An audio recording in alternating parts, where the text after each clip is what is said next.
Extra. A abrupt emergency, we are wrestling. You only have so many spots on your roster. You can't have everybody. They're going all in for these documentaries. I want to be champion. I want to be the one to carry that flag. You're a wrestler here? You're a wrestler? It sucks seeing the real part of wrestling sometimes. You're watching We Are Wrestling Extra. What is up? We are Wrestling Maniacs out there worldwide. I'm the host with the most, Mr. We Are Wrestling himself, the best one, Donnie, here with...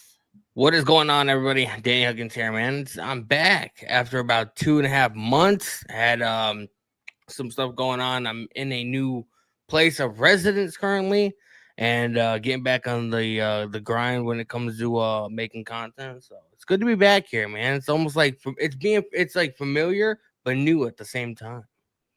Just like Eric Bischoff, you're back and you're better than ever. Let's freaking go. And for this We Are Wrestling Podcast Extra today, live on a Thursday, 5 p.m. Eastern Standard Time, we're going to talk about some additional AEW news this week, talking about some of the things that have happened throughout the week. And of course, we're going to be sharing our AEW All Out Toronto predictions, which We Are Wrestling will be doing a live watch along Saturday afternoon for All Out. And later on that night, we'll be live for WWE WrestlePalooza. Hopefully doesn't interfere, but we'll have to play it ear by ear. But before we get into this week's We Are Wrestling Podcast, episode 174 Extra, if you're not a We Are Wrestling Maniac already and you're listening to this extra over on Apple, Spotify, Google, wherever you get your podcast, give us a 5-star review, not just any review, a best one review, and download this episode and all the other extras and podcasts and all that good stuff. But if you're not a We Are Wrestling Maniac, you're already over on the YouTube channel. And I'm sure if you have your post notifications turned on, you are probably here in the live chat. And if you're not a part of the thousands of subscribers, we recommend you guys to hit that subscribe button now, turn on the post notifications. Videos be coming out of nowhere like an RKO. And of course, you already know the grind is real. So, Daddy, how's everything been, man? Like, we haven't talked in a couple months, it feels like. I know, man. So we left where we used to live, had some issues there or whatever, and it just took us a little bit to find a place. But we found a place. I'm here now, and I have been streaming regularly over the last couple weeks or whatever. So, but I'm officially moving in, or at least moving in. Still have some stuff to unpack and stuff. I don't have any of my lights behind me or anything like that. But I'm working on it, man. So you guys got to just, deal with just looking at me with no fancy shit behind me right now. I will say, Daddy, your setup, this is the cleanest it's ever been. I know. This room that I'm in right now, it's so much bigger than my other place. So I like it. So much more room for activities. Hell yeah. I love to hear that. And if you didn't listen to the We Are Wrestling podcast yesterday, 5 p.m. Eastern Standard Time, every Wednesday on the We Are Wrestling YouTube channel, we did make the announcement that Danny Huckins is officially back with the We Are Wrestling team. And Dan Eddy, who filled in for Danny, is going to be a part of the team as well moving forward. And we decided that we're going to be doing a 3-person rotation every week for the We Are Wrestling podcast on Wednesdays, so that it gives myself, Danny, Dan Eddy, and Ben 1 week off out of the month, because usually there's 4 weeks in a Wednesday. So we're going to work it out, and I think it's going to be a success. I think it's going to help all of us out, especially when it comes to burnout. So next week's episode will be myself, Dan Eddy, and Danny Huckins for the pod. And I'm excited to have you back. I'm excited.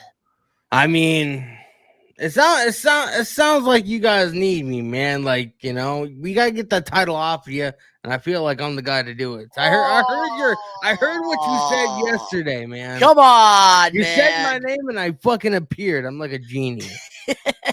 You did appear like Joe Hendry there. That was funny. That was great. But yeah, I am not losing this championship. And next week on the show, I'm sure it will be and still. But honestly, the next PLE, I can't be as confident as I am. Yeah, I mean, I sort of make it my job to watch the weekly shows or whatever. So like, even stuff I'm pretty sure I. Why know do you think I'm still the champ? Exactly. Because I do watch the weekly shows. I'm pretty sure Ben only watches the highlights. Yeah, he does. It depends. Like right now, I know he's been a little disengaged because of the whole TKO and WWE thing, which there's been a lot of people like can't even really blame him because there's a lot of people who aren't happy with what's going on with TKO. Yeah, I mean, you know, at the end of the day, it's all business, man. You know, that's what it is. I mean, we may not like it, but we got to accept it, you know? We do, and it is what it is, unfortunately. And at the end of the day, that's why I still cover the WWE stuff, because I do get like some of my AEW fans, my independent fans asking me like how I feel about it. I'm not a fan of it personally with what they're doing. The way I look at especially with ESPN like Unlimited for $30 a month. Not a fan of it. I understand it's a business at the end of the day, but at the end of the day, we are wrestling content creators, and the majority, the popularity is still the WWE. Like, look at the difference from AEW Collision, the 2 times they went to Springfield, Mass, compared to this past Monday, friggin' Raw. The Block Party by itself blew AEW Collision. Did you end up going to it? I did for, I think, the last like half hour before the doors open, and it was popping. The way I look at it is, you know, with WWE making more money, that more of our favorites get to make more money. You know what I mean? That's always good. You know what I mean? Everybody deserves the, you know, everybody deserves a piece of the pie. Exactly. With WWE doing all these deals and making all this money, whatever, that just means, you know, there's a little bit extra going around for, you know, people that we enjoy watching. So, you know, especially with pro wrestling, because it's such a dangerous sport. You know what I mean? Like, you can literally break your arm or whatever, like climbing in the ropes. Like, you don't know what could happen. Look at Buddy Murphy or Buddy Matthews. Go wrong. Yeah, look at Buddy Matthews. Same entrance he does all the time, but because there was something wrong with the ring wasn't as big as it usually is. He ended up shattering his foot. You know, like, you don't know. Yeah, no, it's tough. But we got a couple of maniacs here in the live chat. We got Destry, what's going on? Josh Toy Show, what's up, Donnie? And welcome back, Danny. It feels good. It feels good to be back. But I will say this, like, or no, there's one more thing I do want to ask you, WWE related, before we do get into the AEW stuff. And do you watch WWE LFG? I watched a couple episodes. I got to catch up on it. I haven't watched anything recent now. All right. Well, hopefully freaking season 3, you can start getting caught up, because I need somebody so bad to talk about this show. None of the maniacs that are in the live chat ever watch friggin' WWE LFG. Ben doesn't watch LFG because he hates reality TV.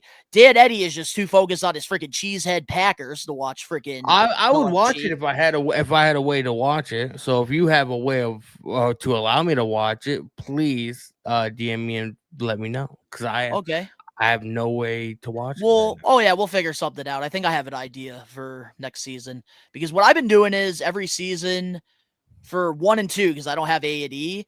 Pretty much, I usually get it on Amazon. I pay like $20. I get the whole season. So I don't get to watch it live on Sunday nights, but I get to watch it Monday when I get out of my shoot job. So like maybe we can make like a separate Amazon thing for that, and we can just have the password and we can watch them and then do reviews. Because I really want to do. I love LFG. I love that shit. I'd be down. I like it. Hell yeah! And we got your maniac. What's going on, brother? And I know Tyrus must be very excited to have you back here on the We Are Wrestling pod. Yeah, man. He's been Tyrus is asking my for guy. it. I know, man. I'm finally back, man. Still getting situated, but I'm back. Well, speaking of somebody that does feel like he's back, last Wednesday on AEW Dynamite, Daniel Garcia turned heel and attacked Darby Allin to join Jon Moxley's Death Riders. What's your thoughts on this? I wish I could say I'm excited, but I'm really not. You know, like when I look at Daniel Garcia, I don't look at like a fucking killer. You know what I mean? Like, I guess it was different for Wheeler Yuta because they had Danielson in there, and Danielson's such a great technician in the ring that he could bring out a fighter in anybody. They don't really have that right now in the Death Riders. You know what I mean? There is no technician, you're right. So I'm not a fan of it, man. Like, you could have done something else, bro. Like the look on Daniel Garcia's face, like he looks so uninterested, like he did not want to be there. Do you like? Well, I think that's a part of the character arc here because he couldn't beat Jon Moxley, and there's a saying, you can't beat him, join him. And I think that something similar might be happening with WrestlePalooza with LA Knight possibly joining the Vision. Oh yeah, I heard you guys talk. I heard you guys talking about it yesterday when I was folding laundry. Folding laundry, listening to the We Are Wrestling pod. I was sitting in the living room, I had you guys on the fucking TV, and I was watching and listening to you guys while I was folding laundry. So here's what I got to say about it. I'm happy that it's happening now because I do think it's better for Daniel Garcia to do this now than never. I will say the timing is off because I wish when they brought in Wheeler Yuta, that was Daniel Garcia. Because the matches that he was doing with Bryan Danielson were fantastic. And then they decided to go in a whole different direction, having him go with Jericho, even though he did get the whole little dance thing over. I like the original presentation we got of Daniel Garcia as a technician. And I thought maybe having Bryan Danielson under his wing like Wheeler Yuta, he could have been in Wheeler's position. And it's unfortunate that it's not the case. But I will say I am very curious to see how this partnership with Jon Moxley and Garcia is going to go. Because I do think that Garcia being a babyface, like, it's not working anymore. Like, it's gone stale. It is what it is. I think that, like, we need to bring something out of him. And I think if there's anybody that could do it, it's Jon Moxley. He did it for Marina Shafir. I think that he could do it for Daniel Garcia as well. You know what really like would have built intrigue for this whole thing is if Darby Allin is trying to attack Moxie and trying to take everybody out or whatever. Daniel Garcia attacks him from behind.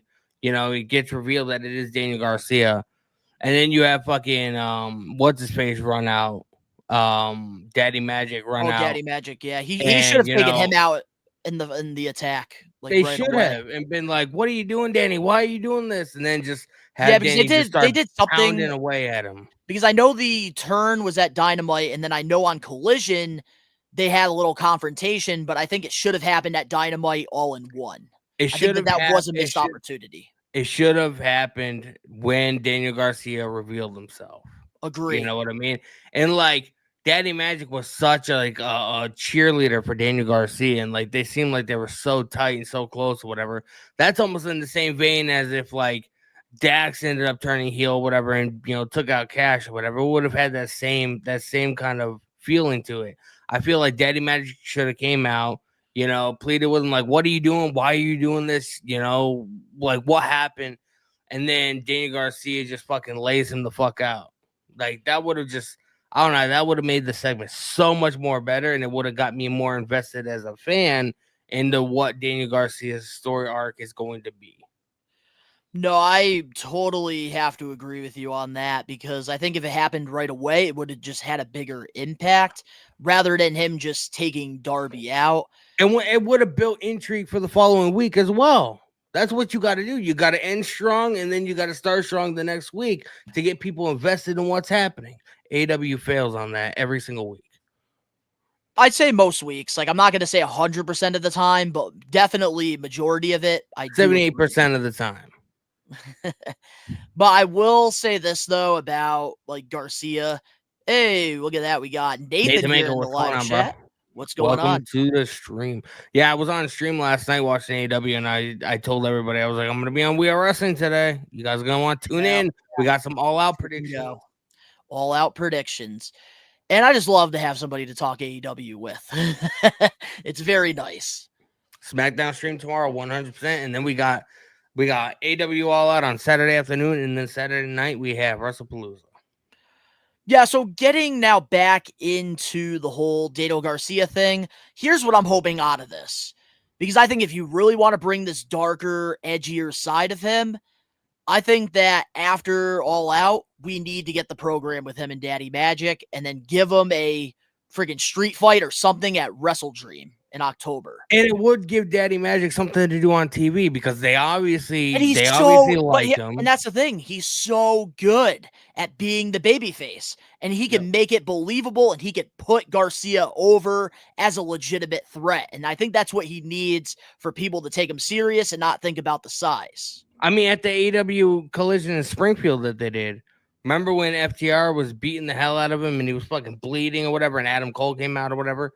Like, imagine if it was Daniel Garcia beating up Daddy Magic. Yeah, like, bro, that would have been insane. And you could have did at the ECW arena. That would have been even better. I agree. But hopefully they have a plan there. But moving on now to something here that's a little interesting. Last Saturday on AEW Collision, AEW teased a reunion with the Acclaimed. After Jerry Lynn and Caster were being attacked, Anthony Bowens came in for the save. And I believe it was Lee Johnson and Blake Christian who were attacking them. Should AEW bring back the Acclaimed? Well, I did not watch Collision. I was watching the Canelo Crawford fight. I should have watched Collision though, because I feel like I would have had a better time. Those fights are fucking long, bro. I was here until fucking almost 2:30 in the morning. Grind is real. I do think that the Acclaim should be back together because they've never had a high point outside of them being a tag team. I feel like the highest they've ever gotten was around the time they were feuding with Keith Lee and Swerve. Remember when, everybody was going crazy, and even Tony Khan was asked during the press conference, like, did you ever have a second thought? Did you ever have a second thought at, making them, tag team champions, like, doing an audible during that match or whatever? That's when their popularity soared. And I feel like they just could never, reclaim that magic or whatever. I don't know. I'm excited to see what they do. I like Anthony Bowens. I feel like he's a better single star than Max Caster is. Max Caster is just fucking annoying, and I know that's partly part of his gimmick. But I like Anthony Bowens. Like, I like his in-ring work. I like his entrance. I like his music. I like his style. He legitimately. I like the catchphrase he has too. The pride of wrestling. I do like that. He looks like a star. Max Caster, on the other hand, he doesn't. He looks like fucking. Hey, I'm just saying. I'm sorry, Anthony Bowens is Batman. Max Caster is Robin. Like, I'm sorry. I disagree. I think that Max Caster is Batman and Anthony Bowens is Robin. Max Caster was able to get this freaking stupid catchphrase that he has trademarked, best wrestler alive. The fact that he was able to get that over. He has charisma. Yes.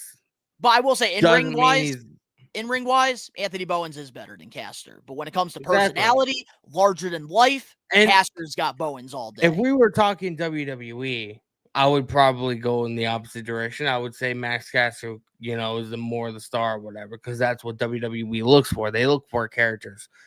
AEW looks for in-ring work. Like, we have fucking 5-star matches and very little story to go into most of them. You know what I mean? So they're gonna pick somebody over like Bowens over somebody like Max Caster, who can talk, but he's not necessarily. He doesn't look like a megastar. You know what I mean? That's the thing. He could wrestle. I've seen him in the Indies before.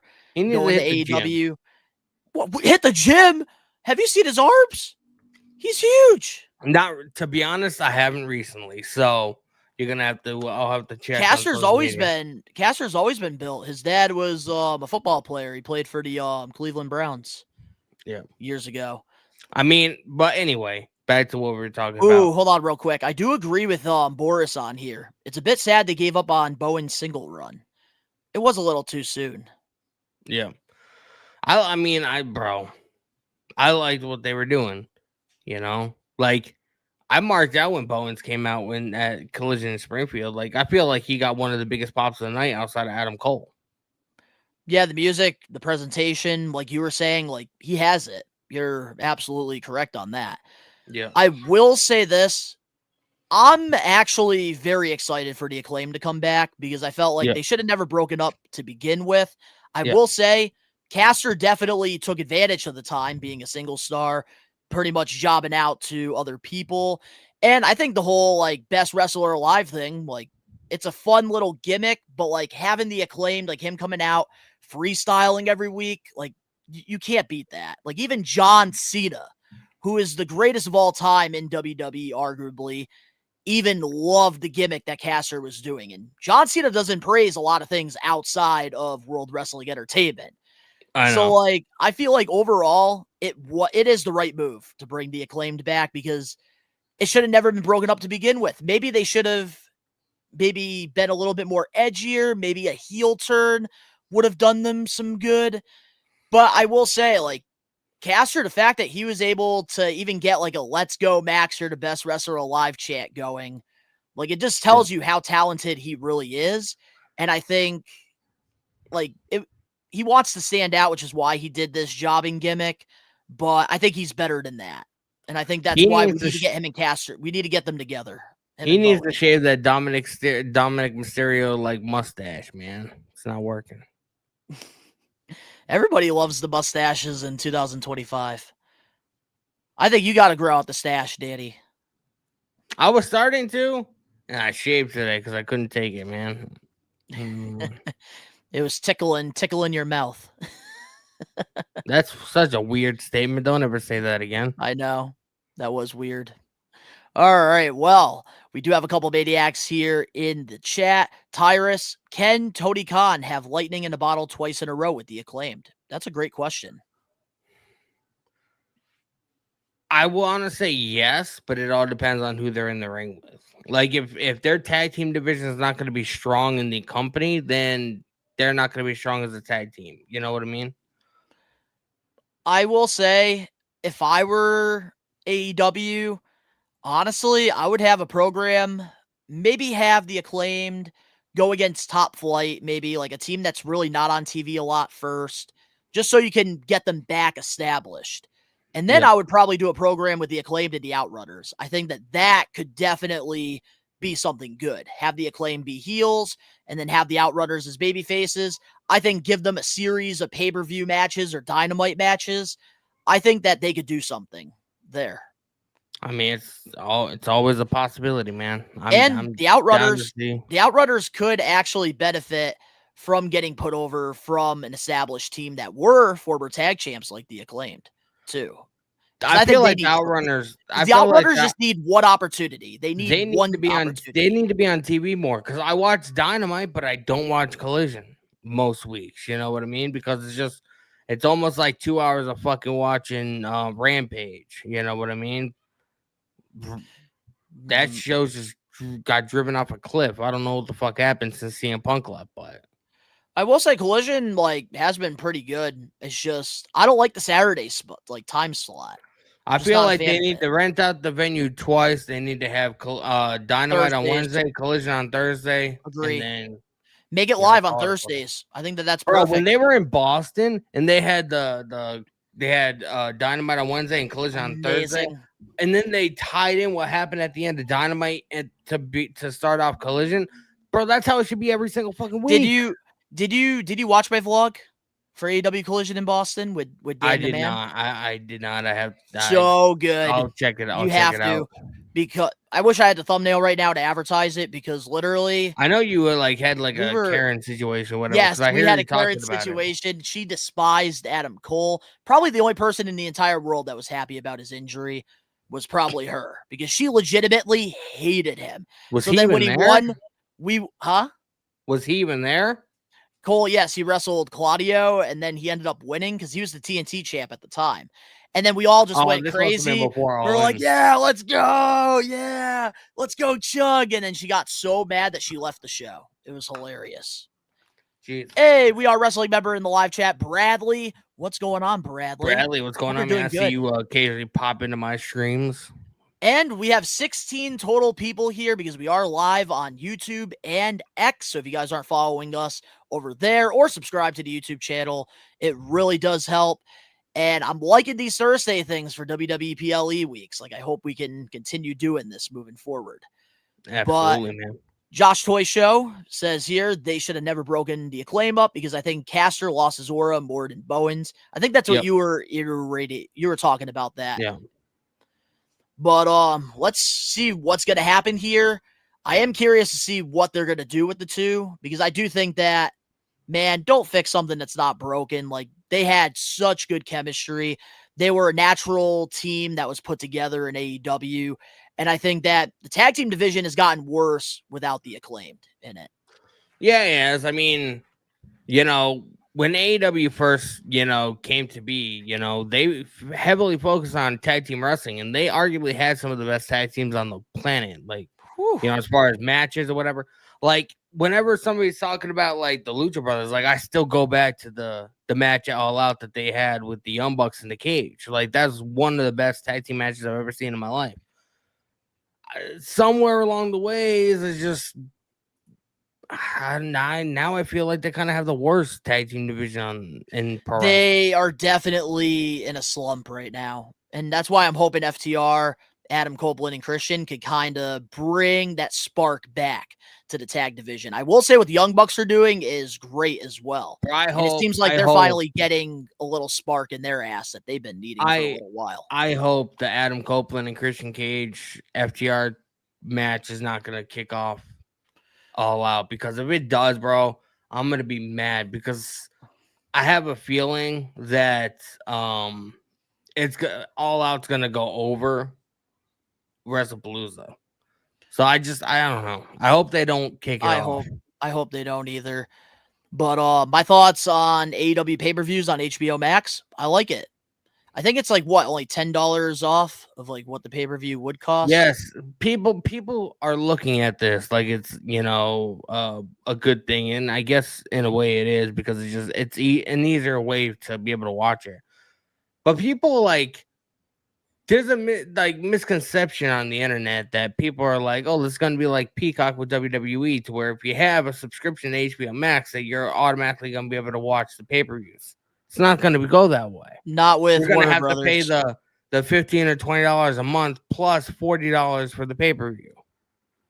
That's why for me, I'm going to stick to Amazon Prime probably. So and I don't really, and I will say this, like, I might get some heat for this, but honestly, I really don't mind buying the AEW pay-per-views because I feel like whenever I purchase a pay-per-view, they never miss. Like, I enjoy watching an AEW pay-per-view 10 times more than a WWE PLE. And it's sad because I should be enjoying WWE PLE more than AEW pay-per-view because WWE is at the top. But I feel like AEW pay-per-views, like, the wrestlers it feels like they have something to prove. And that's why I think, like, they're so good. Like, Tony Khan's a matchmaker, which is why the pay-per-view method for him works. And the thing is, they don't have to go to a Peacock subscription thing because guess what? They're still getting over 100,000 people buying these pay-per-views, and they're generating. That's the one reason why AEW got that big TV deal with Warner Brothers, because the pay-per-views do so good for them as a whole. Trust me, for my wallet, I wish that it was like a Peacock where I could pay $10 a month.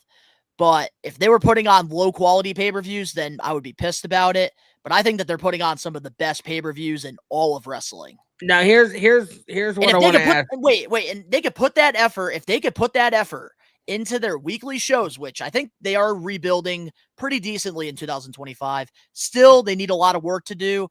But I think if they could put the same effort that they do into the pay-per-views, into the shows, oh man, we'd be not friggin' talking negative as much about AEW. Like, AEW can fucking shit out 5-star matches like it's going out of business. You know what I mean? Like, but my issue with AEW always lies in the storylines. You know what I mean? Because like, you know what's better than a 5-star Will Ospreay match? A 5-star Will Ospreay match with a story that goes into it. Look at Swerve and Hangman. Look at that fucking story. Hangman burned down fucking Swerve's childhood house. Like, look how fucking like that story going into the match, and then the match was fucking phenomenal. You had the whole brick spot, like the cinder block spot. And like, I get where you're, and this is where I want to kind of tag myself in, because I do agree with you. And I think AEW would be considered were the best wrestle if they did do more compelling storylines like the MJF and Adam Cole thing, like the Hangman and Swerve thing, Young Bucks and Kenny with Hangman. Like, if they were doing more MJF stuff like and CM that, Punk, the dog MJF collar and CM match. Punk, Bryan Danielson and MJF, like if they were doing more things like that and leading up to these holy shit matches that they are doing, it would work. Their secret formula would work because the matches are fantastic. And I've always said we all have different preferences when it comes to wrestling. WWE, they focus on the storytelling more than the in-ring. While AEW, on the other hand, they're focusing on more the in-ring than the storytelling. I wish that like both companies would find that perfect balance. And it's so frustrating. Yeah, it is. And I think TNA has that balance. I want to start watching TNA once TNA starts going live every week. I'm gonna end up start watching and might even start doing like streams for it and stuff like that. Me too. Just you can feel what a tape show better. is, and it's just I don't like it, bro. I really don't. Yep. Me too. This live thing has grown a lot on me. All right, well, moving on now to our next topic here, AEW related. On Being the Elite, Matt Jackson received a knife in the mail on Being the Elite from Jack Perry. And pretty much there was a letter that said, for the next time you want to stab me in the back. What's your thoughts on this? Well, I don't watch Being the Elite. Danny, you got to be happy that BT is coming back. I've never watched it, so how can I be happy about it? You never watched BT? I don't think so. I might have watched like clips here and there or whatever, but I've never actually watched like a full. Get your phone right now and go subscribe to Being the Elite. You're from now on. You're watching it every Monday. Now that you're back on the We Are Wrestling pod, dude, BTE is the reason why like I fell in love with AEW to begin with. So what is it, like a reality show on YouTube or some shit? No, it's just like what they do. Like it's basically like a scripted show that they put together, and they do skits like throughout. This is how the Dark Order actually got over with the Brody Lee thing, because they would do these funny skits every week. That's how the Johnny Hungy thing all started. And then like Brody Lee, like he had a whole incident with like Trent's mom, Sue, with like friggin' made cookies and stuff, and then John Silver and Alex Reynolds disrespected the cookies, so that he was like, you better bow down on your knees and thank Sue for the cookies. Like they do funny little skits like that, and man, it's entertaining. It's good. And some of the storylines on the show that happens on BTE does lead to what happens on Dynamite too. Like I would give it a shot. Check it out. Because even like the latest video that they did, pretty much they won the $500,000 in the match, and then they did like a whole little thing where like they blew half of that money in that video. I saw a clip or whatever. It might have been on Donnie last night where they were like in a casino or something. Yep, and I do like that they did show that, because I do think AEW sometimes they need to show the things that they are posting on social media more on the TV for the people like you who don't watch BT or don't follow somebody on social media. Which, Tyrus, you're absolutely right. New Japan days of BT were awesome. They were. Even Cody Rhodes, like when he was on it, it was pretty good too. But they would just do a lot of cool things. But man, I will say this. I like the tease with Jack Perry with the knife. And then over on social media, he posted the video of him making the knife. And I do feel like maybe Jack Perry, and I know we're going to talk about this a little bit more when we get into the predictions, but maybe he costs the Young Bucks the tag titles in that ladder match. because it does seem like the Young Bucks are going more in a babyface route now, because they literally gave Renee $10,000 and apologized to her for being assholes as EVPs. So like we are kind of getting that little tease there of a babyface. Yeah, what's gonna happen when they run out of money and they can't pay off people, and everybody's an asshole to them again. Yeah. I thought you said bet the channel. Oh, Yeah, BT. BET. Oh, yeah, BT. Oops. Being the elite. Being Sometimes the- I talk too fast. That's what happens when you're the host with the most. But honestly, I do hope this does lead to something, because I really love this new character of the Scapegoat. Ever since the whole all brawl out incident with Punk and Perry, I've been so invested in this new character. Going from Jungle Bitch to Jungle Man, Jack Perry. I love it. So I hope that they do something here, because he was with the Elite for a while. And now that they're going in a different direction, we can't just pretend like he was never a part of it. So I do feel like in some way, like he has to take the buddy, has to cost them the tag titles, do something. Maybe we get Jack Perry and Killswitch together, because they both are darker characters. Do we don't really want to go backwards though? But we don't have to go backwards. We can go forwards. They don't have to do the They don't need to do all that freaking babyface freaking crap that they were doing in the beginning of AEW. Give us a darker side of these characters. Let Jack Perry control Killswitch.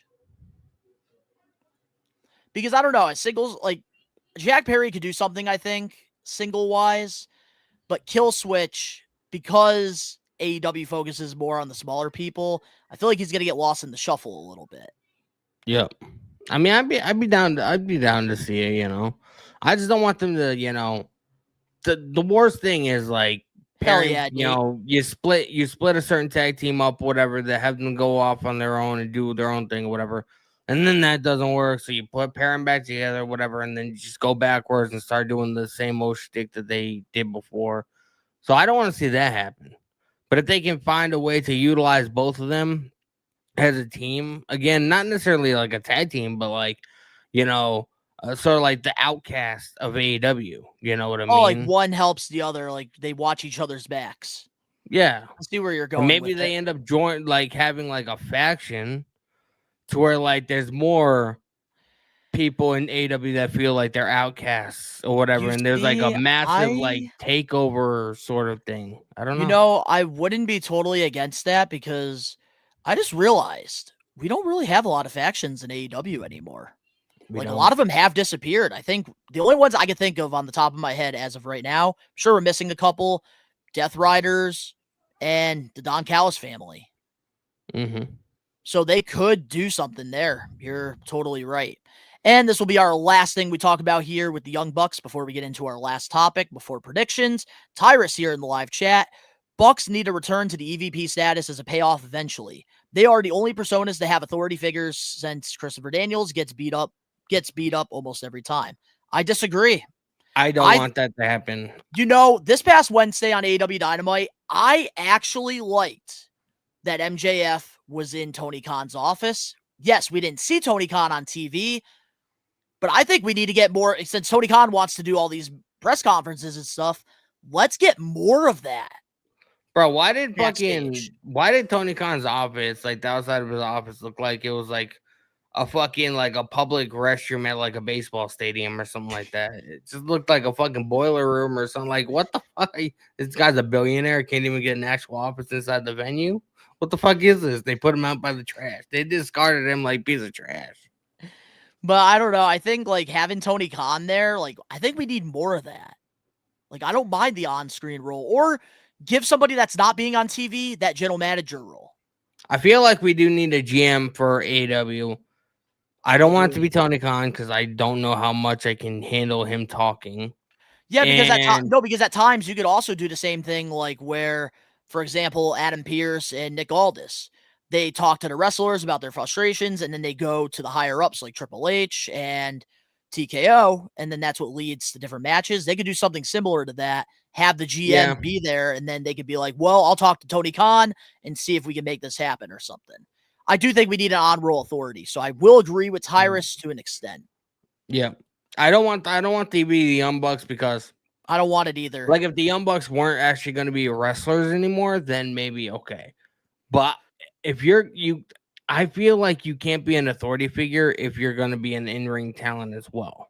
Because then, like, who's to say, like, you're not going to give yourself, like, all the, like, title shots and, like, I just don't feel like that really works very well. Yeah, no, and I think, like, if you want to have a finished payoff for the Young Bucks, it's getting back to tag titles, going back to being the greatest tag team in this generation. And to do that, they need to go back down their route with being the elite. They need to go back to down that route with the pyro and just the over-the-top moves.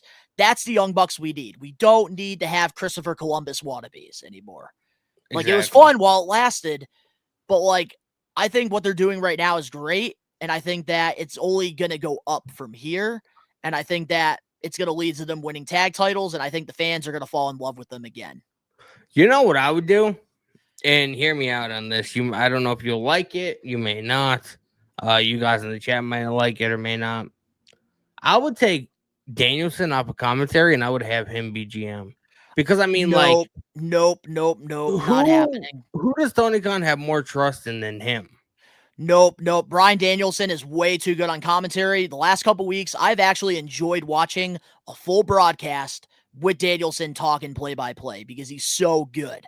Honestly, well, yes, but give the role to Tony Schiavone. Give it to Tony Schiavone. But we also saw Darby Allin sitting down with Danielson, and they were talking whatever, and Daniel, going over Danielson's history with the Death Riders, but and him making Danielson promise that he won't get involved, which I think is going to be bullshit because I think it's going to get so bad that Danielson's going to have no other choice but to get involved.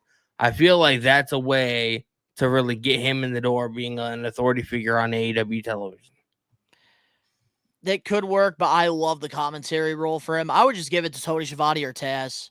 Make them the GM. Because I don't know. Danielson, I think, is way too good to be on commentary. Like, you could do Tony Schiavone too, but, I don't know. I feel like Tony Schiavone, like, he gets pushed around too easily, and when you're an authority figure, you can't really, like, Yeah, you shouldn't be like that. That's why I'm thinking Taz should be. Taz would be perfect. Imagine somebody fucking, like, Taz, somebody pissing Taz off and just doing the Taz mission on everybody. Yeah, but he also has that, like, New York attitude that I think could be really good as, like, a on-roll authority. Or even give it to Smart Mark Sterling. That'd be great, too. Smart Mark could be a good GM. Smart Mark Sterling, now that. What's he doing on TV right now? Is he, like, still, like, MJF's lawyer or whatever? He is still MJF's lawyer, but currently he's been on Ring of Honor full-time. He's in a faction right now with the Premier Athletes. And they actually just brought in, like, this big friggin' strong chick. I don't remember her name, but, like, she's kind of, like, they're kind of building her up as, like, a China for the group. You know how MJF wants to be champion? Eric Bischoff, he ain't going back to AEW ever again, Omar. Nah, he's doing that freestyle wrestling or whatever it is. You could make Mark Sterling the GM, and that would make MJF feel like he could get his way. And I feel like that would Mark be Sterling good. could be such a good heel GM too. Yeah. Like, I wouldn't mind that at all. That'd be great. But moving on now to our last topic before we get into the AEW All Out predictions on the Sandman's podcast. Toni Storm says she is a lifer for AEW and will never be in any other company. Storm stated that, when I'm done wrestling, you'll never see me again. You'll never see me in any other capacity or in any other company for that matter. There's no encore. This is it. I'm not doing anything else. Where would I go? What would I do? Because I'm on a long deal for AEW. I signed my life to AEW. I'm on a 5-year deal, and I can't remember how long, but I'm a lifer for AEW. There's no, like, oh, well, I'll see what happens. And no offense to them, WWE, I think they're great, and I understand them for exactly what they are. They're a machine. They're a business. and I just don't fit in with their whole shtick, and that's cool. I love a lot of people that work there. It's like, yes, get that money, get that power, but realistically, in my life, like, that's it. How long can I do this? I don't know, but I could do another 20 years with AEW. What's your thoughts on that statement? Because usually there's a term in wrestling, never say never. And Toni Storm is pretty much saying that she is never going back to WWE, that she wants to continue her career and end her career in All Elite Wrestling. I don't want to say she'll never go back to WWE because there's always that chance. There's always that possibility. You know, she could want to go in a creative direction that Tony Khan doesn't want, and there could be a falling out. Like, there could be a number of things that could happen. But something tells me that, you know, she means what she says. And it did kind of make me laugh when you were just reading that, whatever, and her saying that, you know, I understand what WWE is, they're a machine. You know, I don't really think I don't feel like I fit in with them. And I'm like, yeah, you do. Maybe not like all the sexual innuendos, but like WWE is all about character and all about story. And who's the number one character in AEW still? Toni Storm. I think she's the number one character in all of wrestling right now. Exactly. So her saying that she doesn't feel like she fits in with WWE, bullshit. If she left AEW today, WWE would fucking they would have a truck full of money backed up at her driveway in fucking 20 minutes to get her signed with them. Because you have to remember, look how different, like, go back, and I encourage everybody, go back and look at how different Toni Storm was in WWE when she had that feud with Charlotte Flair to now. Like 180. 180. You know what I mean? Times so the 5. idea that she says she doesn't fit in with them, that's bullshit. She fits in more with WWE than she does with AEW. Because AEW focuses on matches and not really core story or character development. But you see, that's why Toni Storm also fits in AEW as well as WWE, because she does both so freaking good. She is one of the best current women wrestlers right now in the entire world. And she has a character that is over the top right now, larger than life. And I think that AEW needs Toni Storm a lot more than WWE needs her, because now WWE's women's division is probably the greatest roster ever assembled, especially bringing back AJ Lee, having Nikki Bella. You got the past, you got the present, and you got a very bright future full of talented women right now in NXT and even in the Performance Center.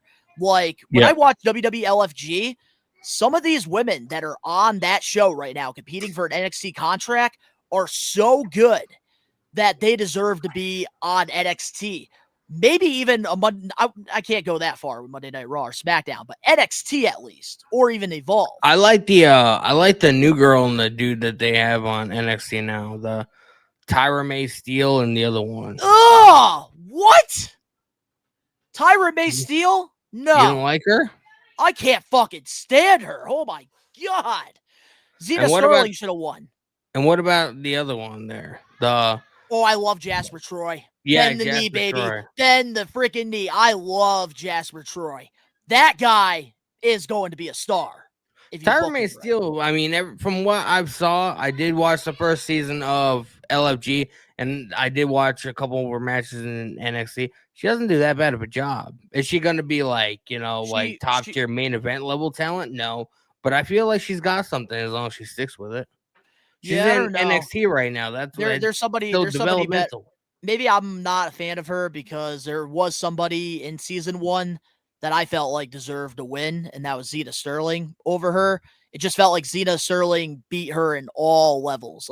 And the only reason she didn't win because she had a bad knee during one match, even though the whole season she was whooping all the women's ass. Maybe she comes back.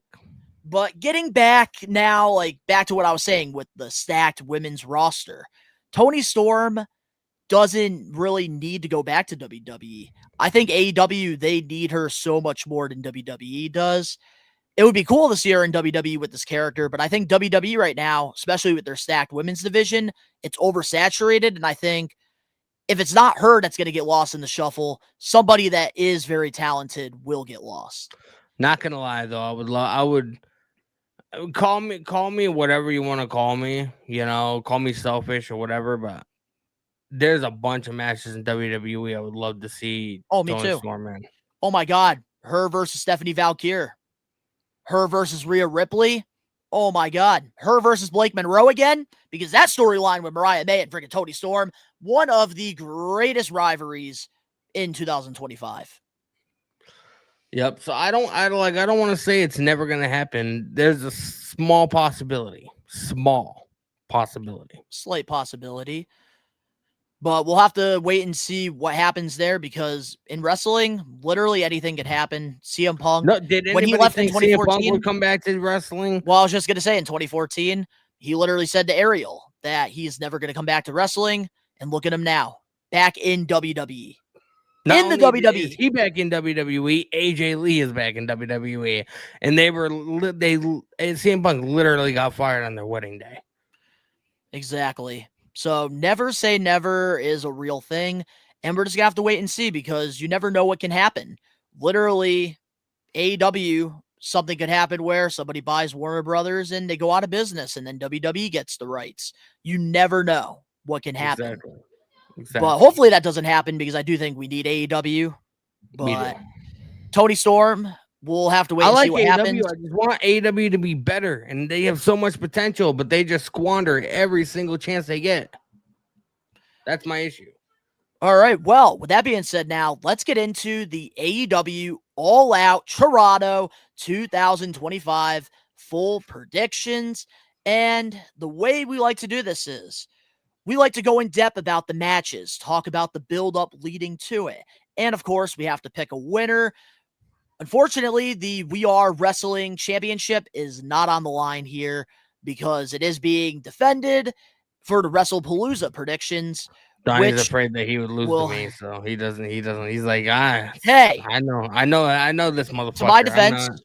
To my defense, I also invited Rage and Dan Eddy, maybe do a double predictions with All Out, but they said it would be unfair because they don't watch the AEW product. So that's to my defense, I did pitch that idea, but the title is being defended right now for WrestlePalooza. I'm sure down the line we might have to do something separate, maybe make a AEW predictions champion or like independence or something. We'll have to talk more off screen about it. And if the We Are Wrestling Maniacs want it, we'll make it happen. But let's talk about the build up leading to AEW All Out. What's your thoughts on it? Did they do a good job or no? Bradley, Donnie is afraid. I am not afraid, all right? I will say Danny does scare me, though, a little more than Ben and Dan Eddy. I've been whooping their asses. Because, I watch the show, but I'm also, a content creator and streamer, and, my content revolves around watching the show, so, you know what I mean? Well, they also watch it, too, but the passion, you're more passionate about the wrestling than they are, which they still love the product still at the end of the day, not taking that away from them. But there's definitely other things that they probably would be more interested in than pro wrestling. And that's okay, because we all have things we like more than other things. I'll tell you this right now, I pick wrestling figures over watching a wrestling show.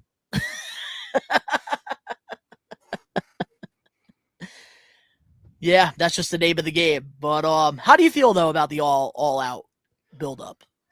I like it. I'm kind of upset. I feel like it was too close to Forbidden Door in a way. You know what I mean? The build was cool. I like obviously Adam Copeland, Christian, FTR. That story is really good. I like the Darby Allin and John Moxley story. They have a long history with each other. You know what I mean? So I like that quite a bit.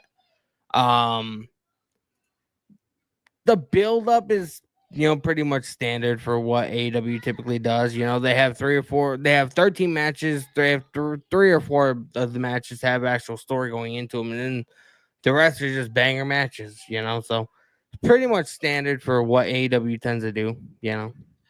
I think that it is a little bit better than normal because a lot of the times it feels like it's like 1 or 2 matches they build up, but like here they actually built up. I'm not going to say all the matches, but I will say maybe close to half. They have actually do have storylines here.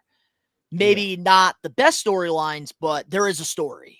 And that's a lot better than what we normally get with a build-up. And I will say, I think the 2300 Arena in Philadelphia, them being like the residency, that was a huge success. And I think a lot of that definitely helped with this AEW All Out build-up. Because I thought it was great. And I hope that they go back and make this a yearly thing with the residency. All right, well, with that being said, let's get into a couple of the pre-show matches that were announced. I'm sure we will get probably a couple more after we're done doing this live episode of the We Are Wrestling Podcast Extra, which we want to thank all you guys that are making this a thing, because we got 15 total people in here, and I love that we're making this a thing. So, our first match we have here in the Saturday Tailgate Brawl All Out, we have an 8-woman tag match. Willow Nightingale, Mina, Harley Cameron, and Queen Adamata versus Julia Hart, Sky Blue, Megan Bayne, and Penelope Ford. And this is the match where we don't have a spot for you on the card, so we're going to put you in the tailgate show, pre-show. Yeah, like that's my issue with Tony Khan is like, gotta make everybody instead happy.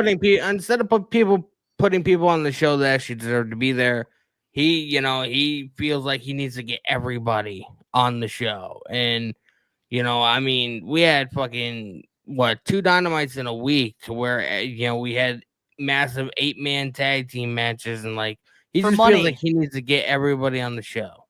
You can't forget that, Daddy. $100,000 cash. Oh You yeah, get to win.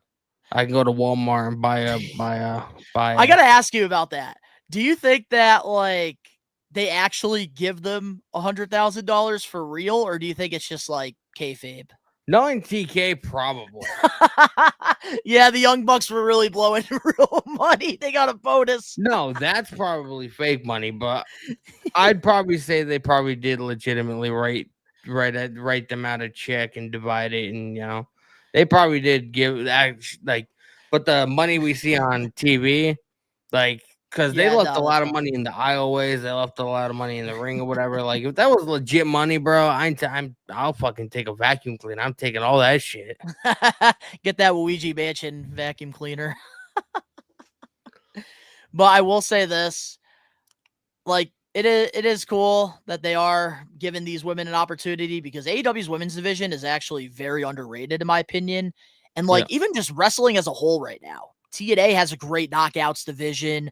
Like Stardom has a lot of great women over there. CMLL. I think just women's wrestling as a whole is winning right now. And I love seeing that because I'm a huge advocate for women's wrestling. But man, this 8-woman tag match, I think it will just be one of those fun matches. Get people, excited for the show. And I think you got to have that. And WWE, I think, needs to get a couple pre-show matches in there. Because I will say, I think they're doing they're doing like a big pre-show, like during All Out, right? I think so. Maybe I'm just saying, Danny, if they threw in a couple matches during that pre-show, it would get some people to not watch All Out and go watch that. Well, maybe, but I mean, opportunity. All Out's going to be on at 3. We're not getting until like 7 or 8. Yeah, but the WWE pre-show is going to be at 3. That's what they're saying, 3 or 4 o'clock. I don't know why they need a fucking 3-hour pre-show. I know it's going to be like on ESPN. It's not going to be like a WWE thing, as far as I know. I'm not quite sure how they're doing it, but all right. Well, who do you got winning this? Whatever team Willow Nightingale's on, like. So the baby faces. Yeah.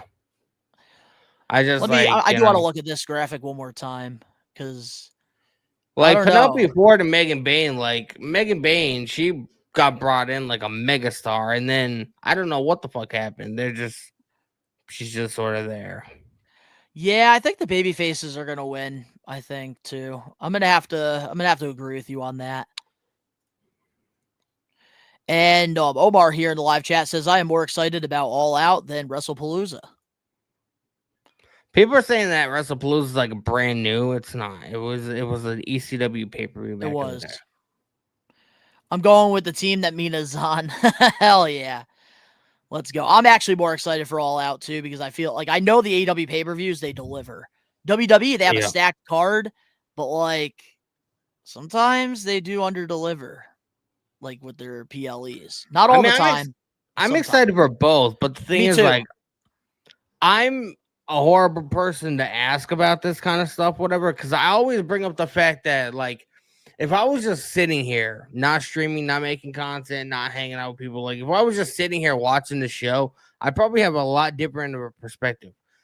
But I feel like every show, in a way, is fun and entertaining because, like, I'm interacting with the chat. I'm hanging out. Like, I'm having a good time talking, like, making content. Like, so I'm not just sitting here aimlessly just watching the TV, like, watching the show. You know what I mean? So I'm a horrible person to be asking if a show is good or not. And that's the thing, too. Like, huge shout out to you because with the live watch-alongs here on the We Are Wrestling channel, that's some of my favorite things to do because we get to hang out and interact with the fans. And yeah, that's why I love... I'm the one that got you to start doing them. Yes, you did. You did. And that's why I'm right now, my hat's off to you because you really have unlocked this new connection that I feel like I made with incredible wrestling fans. And with the watch-alongs, like that's really unlocked that. And even doing these live extras and live podcasts as well. Like it's some of my favorite things to do. And I think it does make the shows a lot better when you're talking to other pro wrestling fans that aren't so toxic and negative like everybody else online in the IWC. Like these fans that tune in to your live watch-alongs on your channel and the fans that tune into even my toy channel or even We Are Wrestling, they love the sport like we do. And I think a lot of those people that are in the IWC, they hate wrestling. And that's why they are so negative on Facebook comments, Twitter posts. And I think that like the community that we've built on our brands, on our channels, I think it just makes it so much fun to enjoy WWE, to enjoy AEW, hell, even TNA and all other promotions, even Blitzkrieg Pro, where we have a lot of regular listeners of our stations go over there as well. Yep. If you guys only knew how long it took me to convince Donnie to start doing live shows or whatever. It did. It took a while. I'm sure it freed up so much of your time because you'd be like the main editor on the podcast too. Oh, yeah. And put together the show and everything. That's why I like the new format that we're having because then when I'm gone, I'm going to let you be the host with the most because I trust you. All right. Well, we both have the baby faces winning this pre-show match. So now let's move along to our next tailgate match. We have Daniel Garcia versus Shibata 3. We can keep this one short and sweet because there's really no story to this. That's what I'm saying. Like, I'm not like it's whatever. You know what they should have done here, Daddy? What? And I think you might agree with me. Like, why are we getting Samoa Joe and Powerhouse Hobbs teaming together in a separate match and having Shibata in a separate match when they could have just done like a trios tag title match?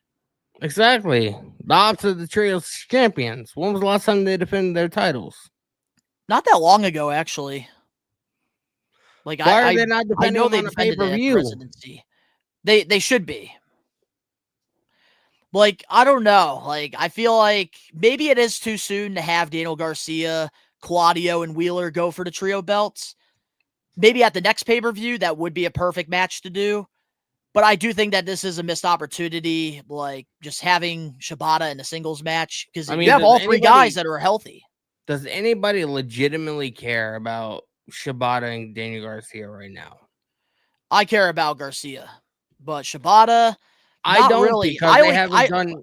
You see, I only care about Shibata when he's doing stuff with Samoa Joe and Powerhouse Hobbs, not by himself. They haven't given me a reason to care about what Daniel Garcia is doing, though. That's the thing. You know what I mean? No, I do agree. Like, I just think that this is just a match maybe to get Daniel I feel Garcia like how they over should as a have built heel. this is they should have did the turn. They should have had, Daddy Magic get taken out by Wrestle Daniel Dream, Garcia. yeah. They have such a great friendship or whatever, brotherhood or whatever. I feel like that's what this match should have been, not Shibata. I feel like it should have been Daddy Magic versus Daniel Garcia. God, at least there would have been a story going into it because of their history. Yeah, and then you could have definitely had like Garcia beat him to a bloody pulp in the match, and that could have made him more a legitimate threat. Who do we got winning this? Daniel Garcia, because I feel like Claudio or Wheeler. I feel like somebody's gonna get involved because they can't help themselves. So I feel They can't help themselves. I got Daniel Garcia winning this because they just heard him heel. He can't lose to Shibata. Can't happen.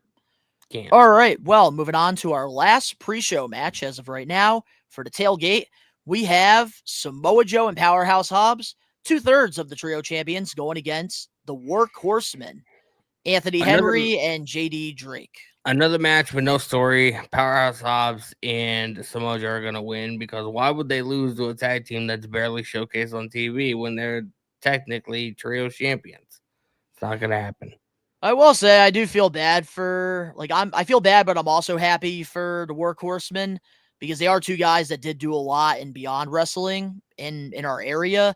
So I love that they are getting an opportunity to showcase their tag team on a little bit. Yeah, of but if Tony Khan really cared, he would have put them on television weekly, built a story for this match, and maybe people would be like, maybe the match would be so good it wouldn't have had to be on the fucking pre-show. And if you let me finish, what I was gonna say was exactly the words that came out of your mouth. That's why I also feel bad too, because this match is going to be overlooked because there is no story to it. It's just a match. Mm-hmm. But at least these two are getting an opportunity to showcase what they could do. And hopefully out of this, even though they are going to lose, they show AEW why they deserve to be on TV and maybe get an opportunity. So in this case, I do agree with you. I do think that Samoa Joe and Powerhouse Hobbs are going to win this easily. But definitely keep your eyes on the Workhorsemen because they are a very underrated tag team that I think just needs an opportunity. That's all. I'll keep an eye on them. I mean, I've seen them. They were at I didn't see them in person, whatever. But they had a really good tag team. It might have been with the Briscoes, actually. Now that I'm thinking of it, I think they did something with. It was on a Ring of Honor show several years ago. It was. I think it was a little after Tony Khan purchased Ring of Honor, and there was a pay-per-view or whatever going on. I remember seeing the Workhorsemen against Briscoes, or it was another team. I can't remember offhand. But they were doing a lot for Ring of Honor, and then I think Anthony Henry. He got hurt and he tore his ACL, which is why we haven't seen them in a while. And I think he just came back. So I'm familiar with them, but I mean, if you're going to fucking use them on a pay-per-view, why not put them on fucking Dynamite or something so they can fucking build up some credibility with the fans? I agree. All right. Well, with that being said, now let's get into the main card for AEW All Out in Toronto, which once again, We Are Wrestling will be live Saturday afternoon for AEW All Out, so we do hope to see you there. And you can even flip along and go over to Daddy's channel, Daddy Huckins PW, because he'll also be live as well for both shows, just like us. And this isn't a Monday Night Wars type of thing, so we hope that you guys come in our chat for a little bit, go over to Daddy's, talk to him, just go back and forth, have fun. All right, well, our first match we have here is a Fatal 4-Way ladder match for the AEW World Tag Team Championships. We have Bro Dito versus Jet Speed versus the Young Bucks versus Josh Alexander and this other guy who is a part of the Don Callis family. Head to Cesaro. Again, like we were talking about earlier, originally going into this match and last night on Dynamite, I was like, there's no way the Bucks are gonna end up losing this match, and I was right. So the Bucks are in this match. but they're not gonna win. I do feel like what you were saying earlier on in the stream, to where we see Jack Perry and he costing the tag titles. I feel like Brodito's gonna end up retaining. That's Either who that I. or Head that's Cesaro and Josh Alexander. But I mean, they're not really like a legit tag team. I don't think. I don't know. The only legit tag teams in this match is Brodito currently, which is kind of wild. Like, what's going to happen when Buddy Matthews comes back, and the Young Bucks. You do got to give credit to Jet Speed because they have been Jet Speed. Because they have been building them up as a tag team. Like that is one thing that they have been doing pretty solid with. But again, like, you know, non-factors in the match. They're just sort of there to do, you know, cool stuff off ladders, you know. And I think that's okay. I think that like the more you get them exposed, like which is what they've been doing with Jet Speed, I think the better it's going to be for both these young guys and Mike Bailey and Kevin Knight, because they just need to just get those reps in. They always say you got to put in your 10,000 hours, and they haven't put in their 10,000 hours television wrestling. So they need to be exposed to it. I will say this. I feel like AW and Tony Khan are putting a lot of stock and a lot of hype into the Don Callis family. And I feel like that could be a reason to take the titles off of Brodito and, you know, give the Don Callis family some more gold. I wouldn't be against that. And I think it would be kind of cool for Josh Alexander and this other guy who I've been hearing really good. Hechicero. I can't pronounce it. Hechicero. Hetero is what we're going to call him. Hetero and Josh Alexander. I've been hearing really good things about Hetero. I heard that he put on like a really, really good match with Bandito, I think, on Ring of Honor recently. That's the right luchador. I think that's the right luchador. Somebody can correct me in the comments. But I do think that this will be a fun ladder match. I do think Jack Perry is going to cost the Young Bucks because they do got to bring him back. He's ready to return. There's been reports of him being backstage. So, like, I think it's perfect timing to have him cost the Young Bucks, stab them in the back, and then we could start a program there.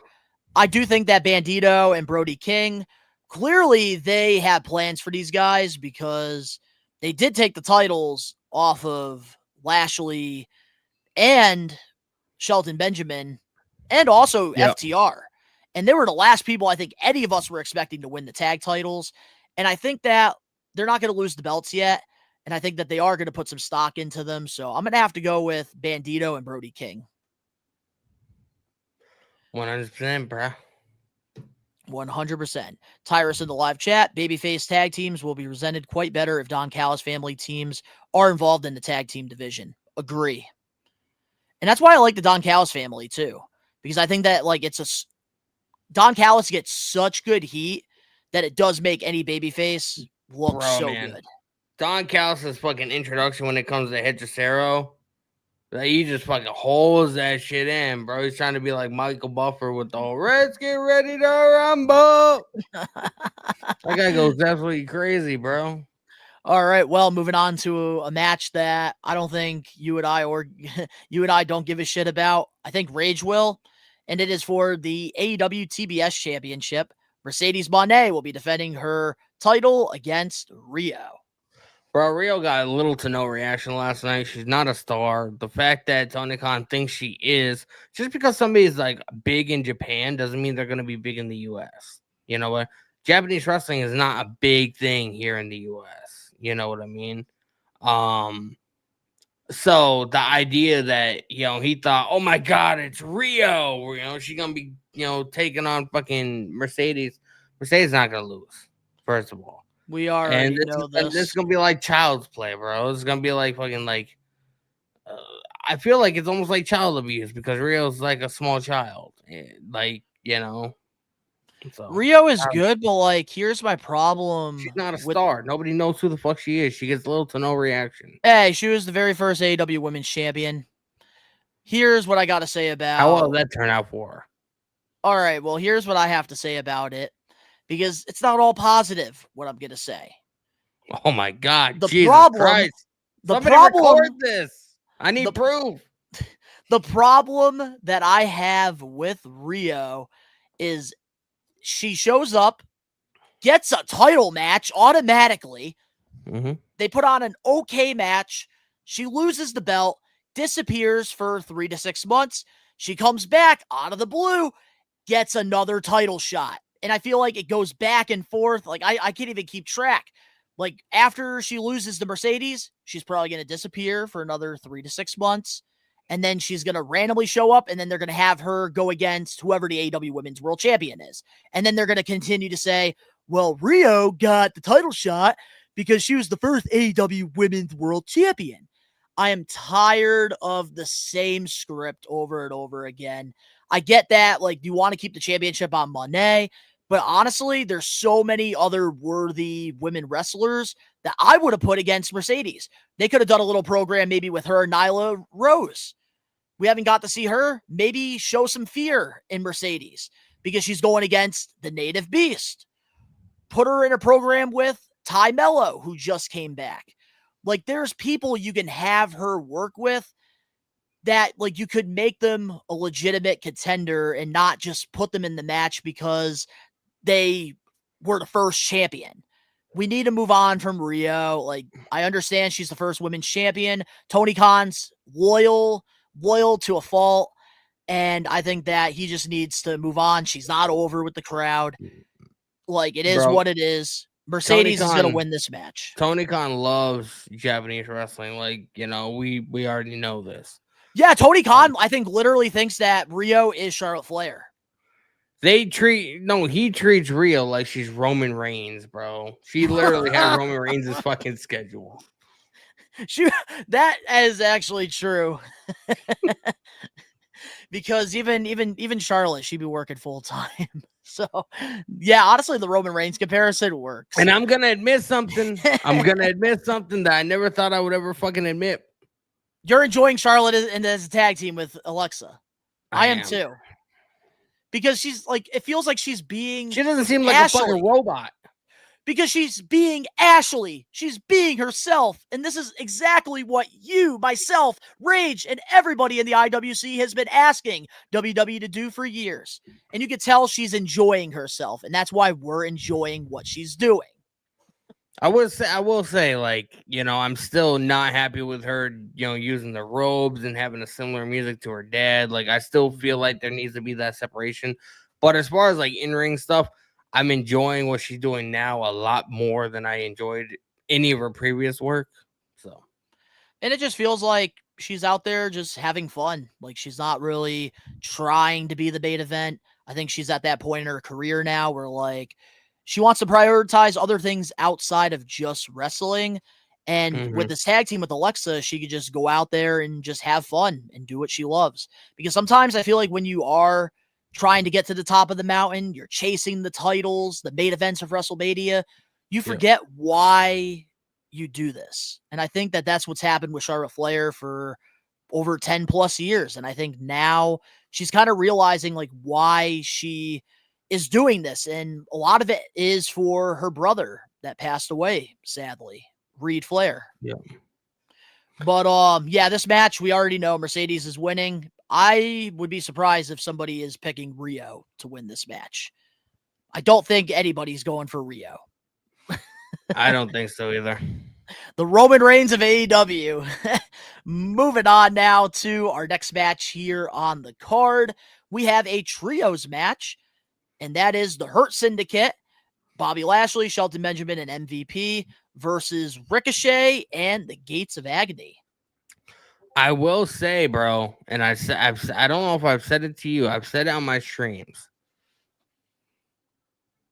This is exactly what Ricochet needed. Bro, he looks like Total Leota's and like little brother. Like, you know, like he fits in so well with the Gates of Agony. You know what I mean? I don't know how to explain it, but he almost seems like he's like their little brother. And like, you know, they're I don't know. Maybe I'm reading too much into this. No, you're not, because I'm like really throw that picture up again. Like, look at the three of them together. I got Tell you me right they don't now. look like the perfect trios team. They do. The tattoos, like the look. It's great. And that's a big thing in wrestling that is missing, I feel like a lot of the times, is the look and the presentation. There's a reason why the Nation of Domination were so over in the Attitude Era. There's a reason why Evolution his match so with over. Bobby Lashley last night was probably one of the best matches on the entire show. Because that's the thing too, like with the Gates of Agony, like I didn't like them when they were a part of like Swerve's little faction that they had going on. The mobile affiliates. I wasn't a fan of them. And I think that having them with Ricochet and like doing the dirty work for Ricochet, I think it's a perfect role for these guys. And I think that they have chemistry, and that's something that is very important. And I think that this is definitely a step in the right direction for them, who were very irrelevant before joining Ricochet. And it's also going to benefit Ricochet and possibly give him his first championship at AEW. Having these guys. I could definitely see that happening. And I will say I do like this little program that they are doing with the Hurt Syndicate. It is a storyline because they did cost them the tag team championship. So, of course, the Hurt Syndicate are going to want to get their revenge. It makes sense. I am still pissed off at the fact that the Hurt Syndicate refused to put over a tag team, and they had to do this angle because of it. Yeah. Because I do think that those rumors are true. But I'm not going to want to put over FTR. Yeah, which I don't understand why, but it is what it is. I will say this will be a fun match. I'm excited to see MVP get back in the ring because we've only seen him in a manager role in AEW. So bro, he broke his cane over fucking Ricochet last night. That was cool. I enjoyed the breaking of the cane. And I did hear there's reports. I don't know who reported this. I'm sure you know. But apparently they are looking to get a younger star in the Hurt Syndicate. So there will be a new member at some point. I heard about that. I don't know too many details, but I have heard that. And we got Josh in the chat. Gates of Agony are getting over because of Ricochet. Exactly. Bro, because you're Gates letting of Agony, them like they've always had the look. They've always had the look. They're freaking beating people up, and that's exactly why they're getting over in AEW right now, because Ricochet is the weasel, and they're the ones that are protecting him.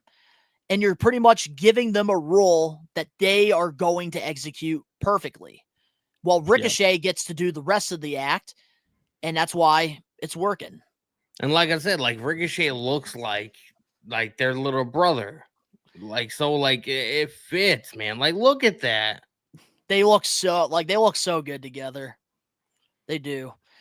I think this is going to be a fun match. I think it's going to be a lot better than people are saying it's going to be. Oh, last night when Bobby Lashley did that fucking that Braun Breaker like fucking diving spear last night, bro. Tell me that wasn't fucking crazy. It was crazy. Who do we got? Because I think that this match could go either way. I kind of want to see Ricochet and the Gates of Agony get a win. You know what I mean? Like, I think it could benefit them more. Bobby Lashley and Shawn Benjamin, MVP, like they've had years of getting big wins and big opportunities. I feel like the only way to elevate Ricochet as well as Gates of Agony is to have them win. And I think also too, like, this doesn't have to be the end of the feud either. Like, have them cheat, have them win that way, and then maybe during one of their Dynamite specials, they could put them in like a stipulation type of match. What if they find a way to beat down?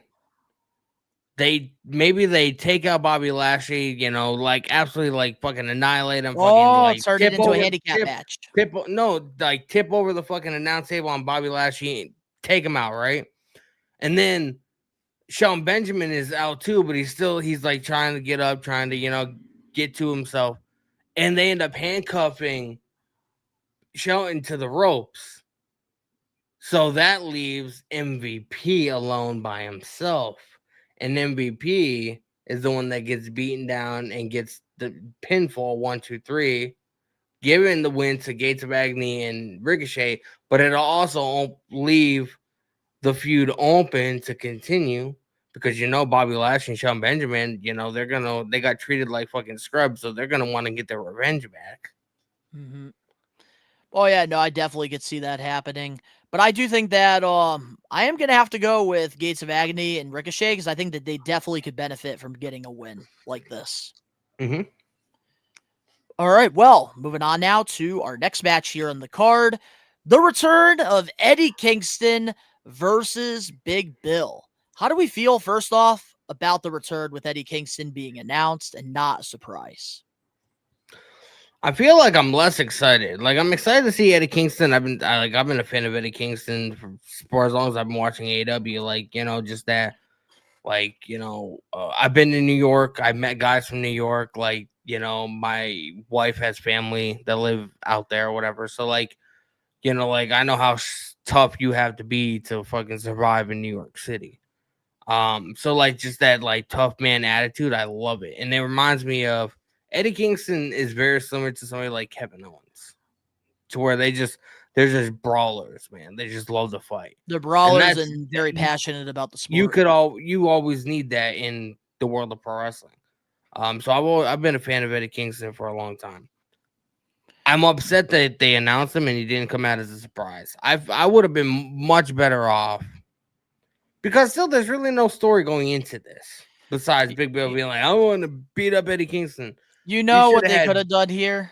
You should have Big Bill, have an open challenge or whatever. He doesn't have a match. He's sick of the shit. Like, ever since Chris Jericho left, you can mention him because he's still on the contract. Ever since Chris Jericho's been gone, we got treated like a joke.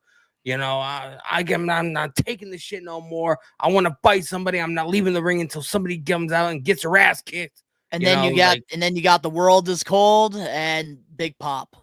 That's what should have happened, man. I agree. And that's the thing too. Like, you could have had Big Bill, instead of like name dropping Eddie Kingston for weeks, you could have had him come out, maybe beat a couple guys that aren't being used on the roster right now. And then you could have him continue this like open challenge thing because he's tired of sitting there doing nothing. And it's one of those simple booking strategic moves that I think is like sometimes less is more. And I think in wrestling, we need more of that. Less is more.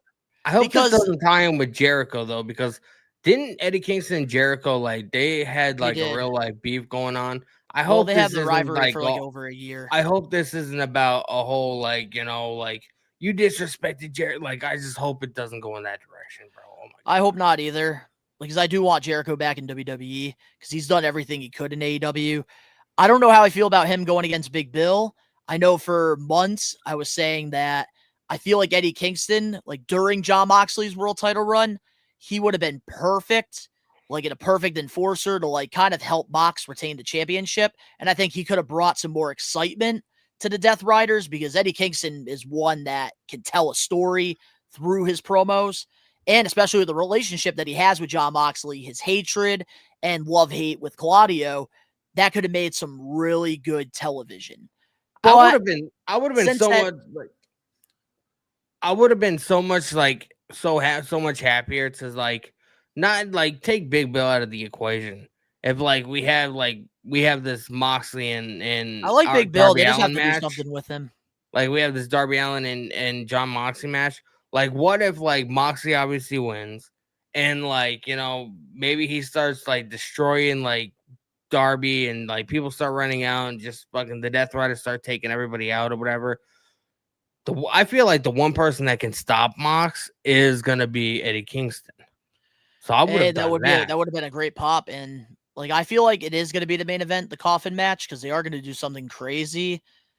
And Kingston showing up, that would have been a great cliffhanger for the end of the show. I mean, who's close? You are gonna have people like on social media. You're gonna have people like still going on their phones seeing what's happening. And then you see Eddie Kingston as a headliner going face to face with Mox or helping Mox and joining the Death Riders. Like you have something there. Like who's closer to Moxley than Eddie Kingston is? Nobody on the AEW roster. Exactly. Jon Moxley is more closer to Eddie Kingston than his own wife. Eddie Kingston just said in an interview a couple months ago, I was watching, he was like in a gym or something. And he was like, Mox is one of the only people that really like calls me. Like Tony Khan calls me once in a while, but Mox really like keeps up to date with me every week. I'm like, bro, like that could have been like opening up a story. Like, what are you doing? Yeah, so who do we have winning this match? I have Eddie Kingston. Eddie because he's Kingston, there's coming no back. way he's going to come back and lose his first match. But who knows? Maybe this will lead up to a feud with him and Big Bill, because they do have to find a way to like utilize Big Bill without Jericho if he doesn't come back. So maybe like they do a program there. Maybe Eddie Kingston, Tony Khan asked him like who he wanted to work with, and Big Bill was probably somebody he mentioned because he is also from New York as well. Yeah. So that could also be a possibility, but I don't know. I think they definitely should have done a surprise because Kingston is a day one AEW guy. He is, I've said it, he's the Tommy Dreamer of AEW, the heart and soul. Like he would have been loves that hilarious shit. if this didn't get announced already and we had Eddie Kingston like show up at the end like with the whole Moxie and Darby Allin thing. But if you had Big Bill really like still do like a open challenge, like he wants to fuck somebody up and have Enzo come out, that would have got a massive pop. Oh, yeah, but I think Enzo right now is doing stuff part-time with TNA and I think this other promotion that Zilla's a part of. I forgot what they're called, but something there. Yeah. But moving on now to our next match we have here on the card, we have a triple threat match for the AEW Unified Championship. Okada will be defending his title against Takeshita versus Dorada. I wish that this was Takeshita versus Okada, and I wish they maybe gave us a little more time to build that up. Or they could have just built it up as like, who's going to be Don Callis's number one guy? I want to say Konosuke is going to win.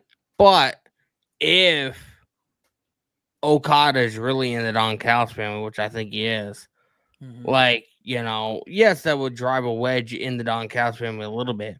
But what would drive a bigger wedge? If Okada and Konosuke were so at each other's throats that it caused the Don Callis family to lose the title.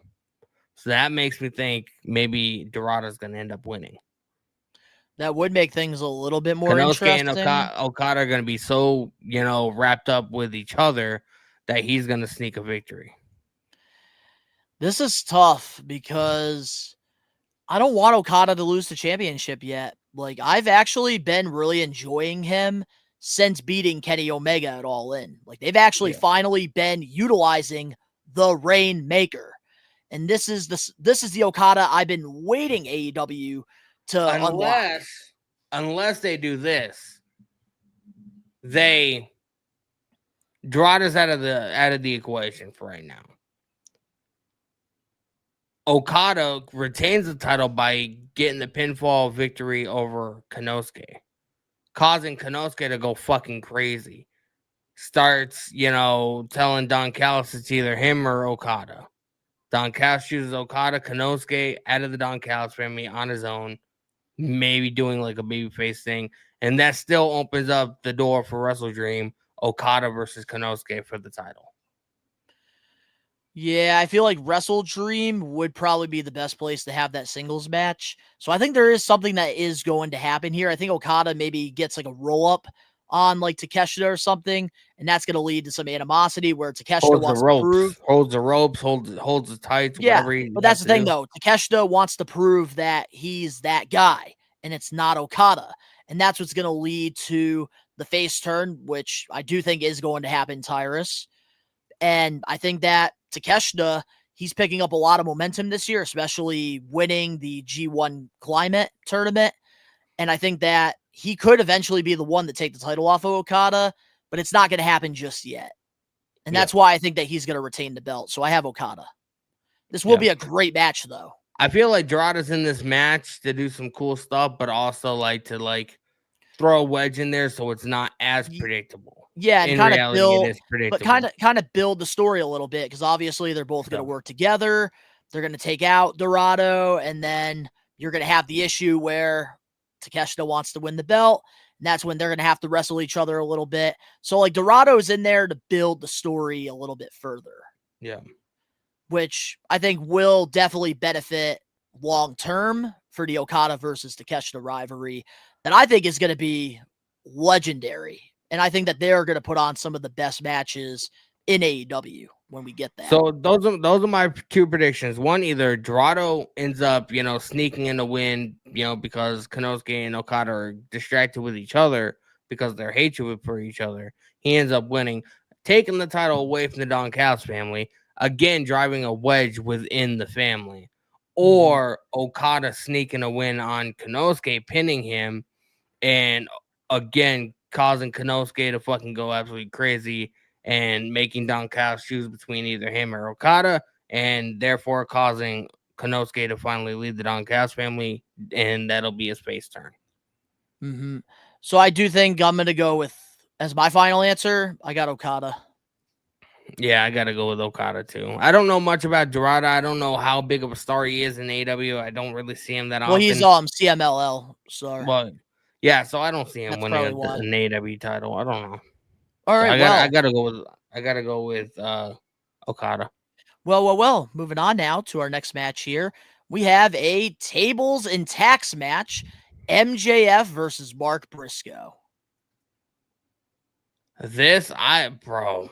I'm Am I excited. the only one that fucking had shivers in my skin, like when MJF told Tony Khan last night, "You're gonna have another Briscoe in the dirt, and it's all gonna be because of you."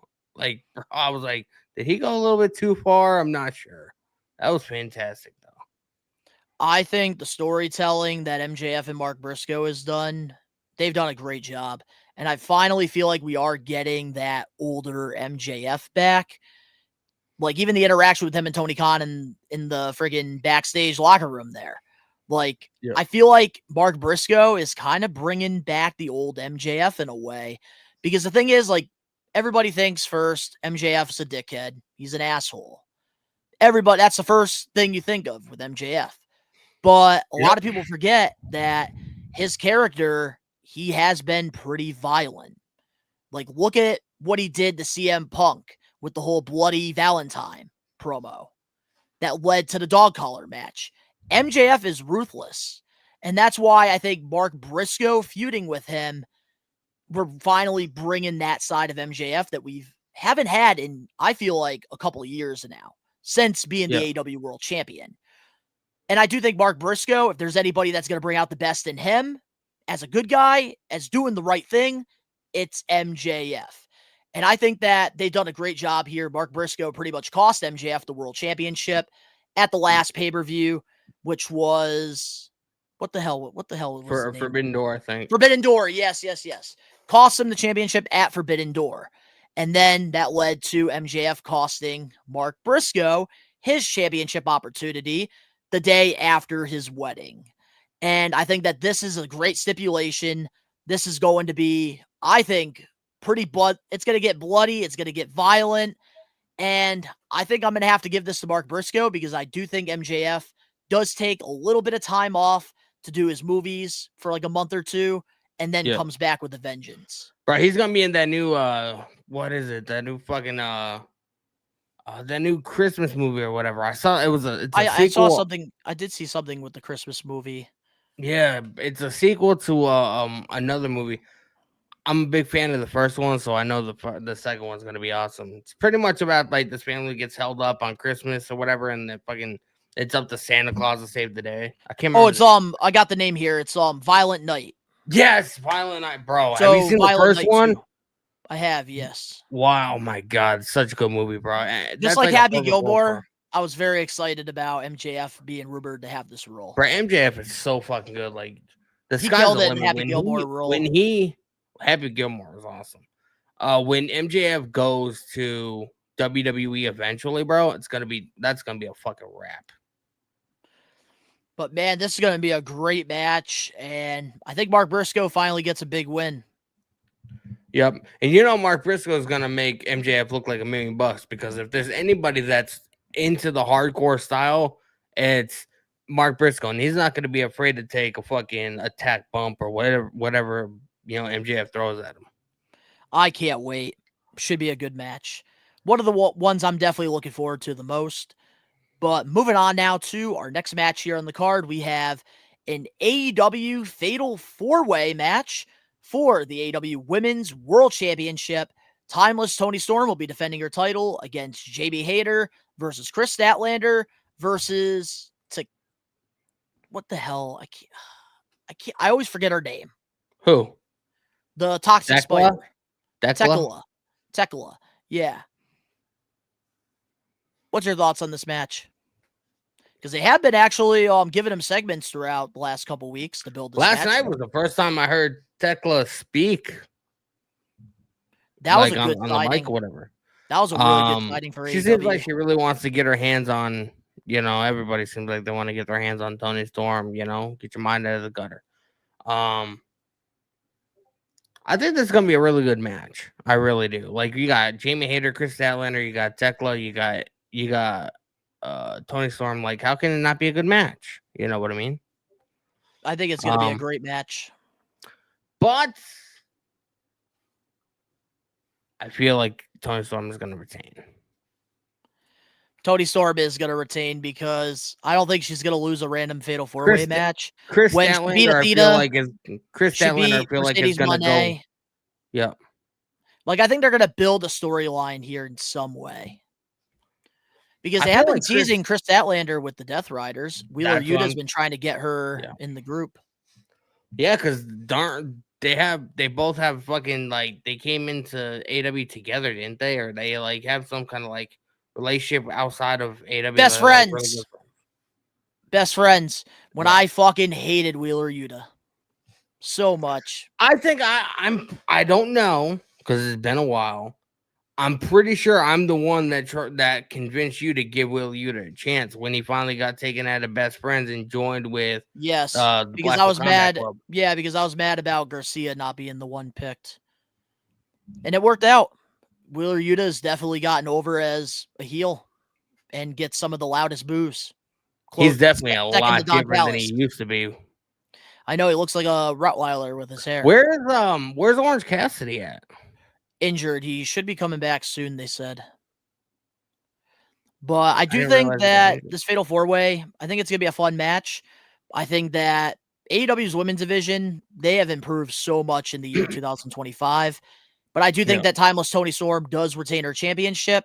But I do think that this will lead to her.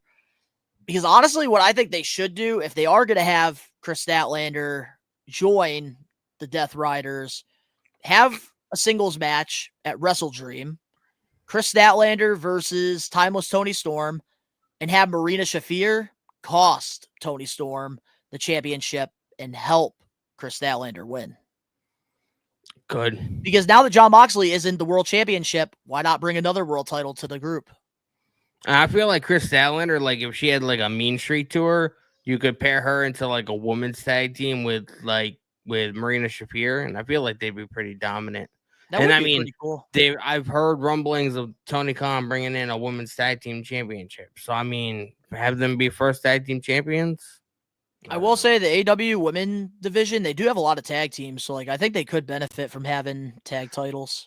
They have titles now that they don't know what to do with. So I don't want the idea of them bringing in new titles. Hey, at least they unified two belts into one. Yeah, that's a step in the right direction. Thank fucking God. Even though I do miss the international title. Didn't care for the Continental, but Tyra's here in the live chat.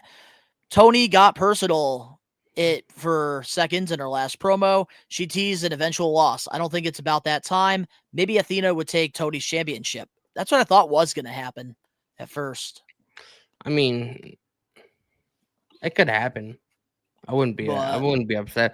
When Athena Ember got mentioned on NXT on Tuesday, I was like, what? That was cool. That was really cool. But I don't think it's time yet for Toni Storm to lose, so I'm going to have to go with her. But this will be a fun match. One of the best characters in AW, not just woman, but like one of the best characters or whatever, and so they need to straddle that boat as long as they can. No pun intended.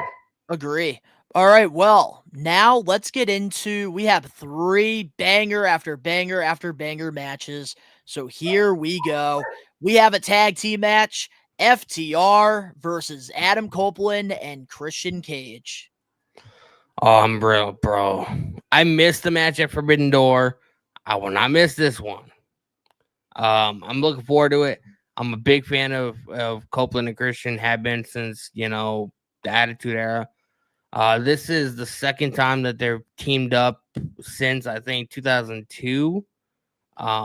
So like, bro, I don't know. I'm jumping for joy. Like I'm so excited for this match. I don't even know how to put it into words. And I watched an interview that Adam did at some point this week or whatever. And he said that somebody was asked him what his gear was going to be like, and he said it was going to be inspired by, how they used to look, when they were actually a tag team, but he's going to implement some like Canadian stuff into it. So I'm really excited about like what Christian and Copeland are going to do, man. Like it's just going to be a nostalgia kick. Could you imagine like the way Christian is now, like this character that he is? Could you imagine them doing, those with the benefit of flash photography, and it's just Christian Cage just looking at the camera like this? Bro, it was funny last night when they had the face off with FTR, and like Christian was like on the ropes, like all mean mugging and shit, and then Copeland was like. Christian goes, I don't care about the fine. I'm rich. Boom. Right, that was great. That was great. I'm excited about Christian and Adam Copeland teaming up together. And don't forget, it's been a while. Stokely cannot get no hoes. Stokely cannot get no hoes. But especially with both of these two being at the end of their careers, I think them teaming together is perfect. And the timing is right, and timing is everything in pro wrestling, and the timing couldn't be any better. I think that FTR versus Adam Copeland and Christian Cage rivalry has the potential of lighting that spark in the tag division that it desperately needs. I will say I am kind of glad that Brody King and Bandito did win the tag titles, because I do think it is a little too soon to have Adam Copeland and Christian go for the tag belts. But I do hope eventually one of those teams, maybe FTR, gets the belts first, and then we get the rivalry with the tag titles involved. But right now, it doesn't make sense for Adam and Christian to go for the tag belts. I know. That would have to be like an all-in situation, maybe next year. But I will say, this is going to be a good one, and I can't wait. Bro, like FTR, like having two technicians in there, like Dax and Cash against, Christian, like two guys that they idolized. And it's almost like old school meeting new school, but also old school and old school, because I feel like FTR is such a nod to like, Arn Anderson and Tully Blanchard. Arn Anderson, Tully Blanchard, the heart, foundation, like, like old school pro. It's going to be an old school style match, bro. Agree. And I'm excited because I do think that this could go either or. And I do think if they are going to continue this rivalry, FTR probably should win this one. And somebody said in the chat earlier, I don't know who it was, but somebody said in the chat that that Tony Khan announced that FTR and CNC are going to be opening up. I like that. So. I do like that a lot. But I do think my final answer, I'm going to go Christian Cage and Adam Copeland, because I think that they're going to beat FTR, and then they're going to have maybe like a number one contenders match for the tag titles, and FTR is going to cost them. Yep. I feel like because they're going to feel that nostalgia from teaming together back in the Attitude Era in this match, and then they're going to realize that we're better off teaming together than being enemies. And that's what's going to happen. Yeah, 100%. And I feel like on next Wednesday, we need to get like FTR like shaking Adam and Christian's hand or whatever, and then maybe like, like doing something else or whatever. I'm not quite sure what. Honestly, the shaking the hand would be good. Have them disappear after that for like a week. They get the number one contenders match, and they cost them. And that's a perfect way to give us a grudge match, whether that's like a street fight or maybe like a dog collar, because we haven't got a tag team dog collar match on AEW. We have with Ring of Honor with FTR and the Briscoes, but we've never gotten that on AEW. We've had single matches with the dog. That was Jay Briscoe's last match, man. I watched it. I was live for that.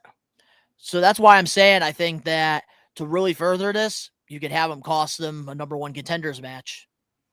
And then at Wrestle Dream, or even you can drag it on to Full Gear.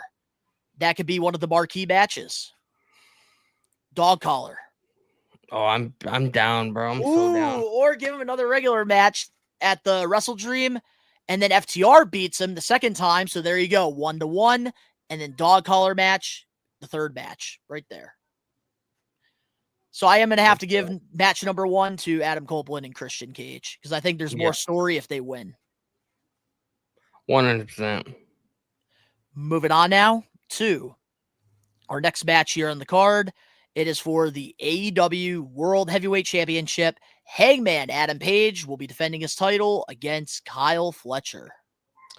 Bro, wait, before we get into the match, because there has been a lot of negative feedback about Kyle Fletcher. I believe Stevie Richards on his podcast, he took some shots at Kyle Fletcher not being a safe worker, that he is not ready to be a world champion or a main event guy. And then there's other people like Adam Copeland who think this is the match that people are finally going to start to really say, you know what? Kyle Fletcher could be that guy carrying the AEW flag for years to come. Mm-hmm. Where do you stand with it? Like, I want to know your thoughts on Kyle Fletcher because he was a tag team guy with Aussie Open and now he's a singles guy. I've been very invested in the Protostar. Well, I've been saying for a long time, I do think that Kyle Fletcher's, a main event caliber star. I've been saying that for a long time.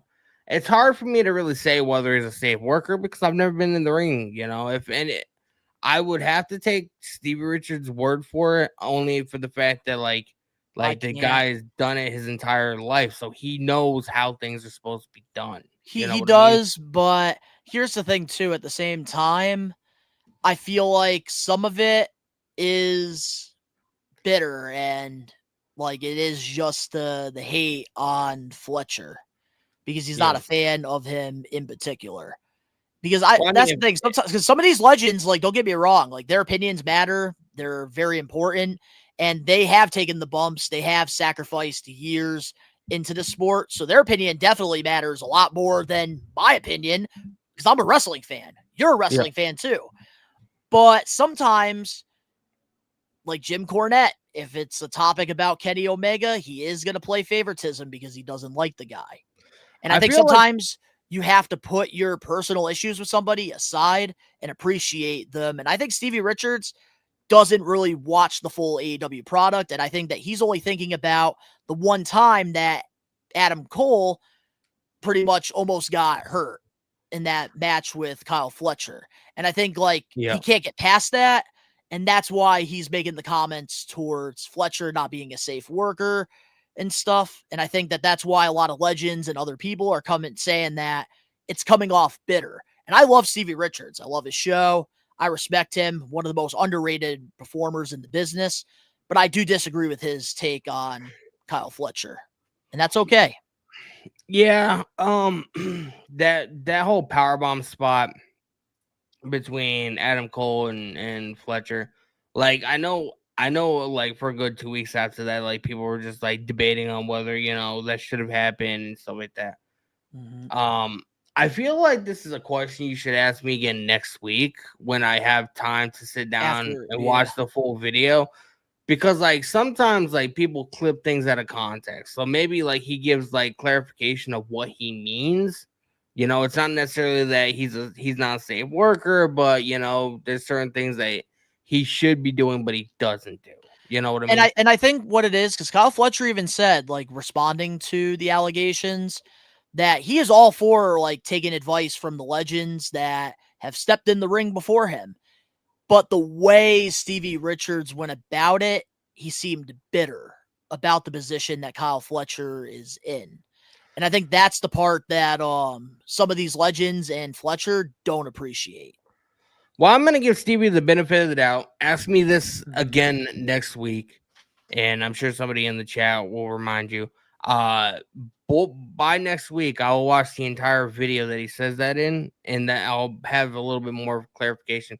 Because the last thing I want to do is take something out of context of what he Yeah, of said, course. like, you know, because so many, like, he's, you know, obviously a legend in WWE, and he has a pretty big fan base. You know, people like to, you know, they clip little segments or whatever, post on social media to get some buzz or whatever, and, you know, I'll send you the misconstrued or skinny whatever. thing after we get off the air. Like, I'll send you Yeah. it because I know they fully clipped it, like his thoughts and everything on it. Yeah. So I'll send you that afterwards.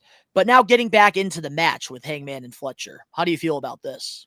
I'm really excited, man. Kyle Fletcher, I'm a big fan of him. Like I said, I do think he's a main event caliber superstar. I think he's gonna be world champion. Like, there's no reason he shouldn't be. He's got aura. You know, that's what the kids say nowadays. You know, this is gonna be a good match. Do I see Hangman losing? No, I don't. But I think it's gonna come close.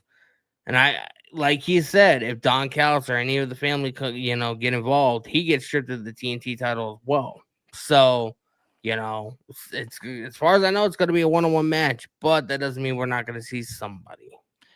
This is the second year in a row that the TNT champion is going against the world champion, because last year Jack Perry ended up going for the AEW world champion while being the TNT champ. I don't know if this is like a new thing that they're doing every year, but I think that this strategically is a brilliant freaking move.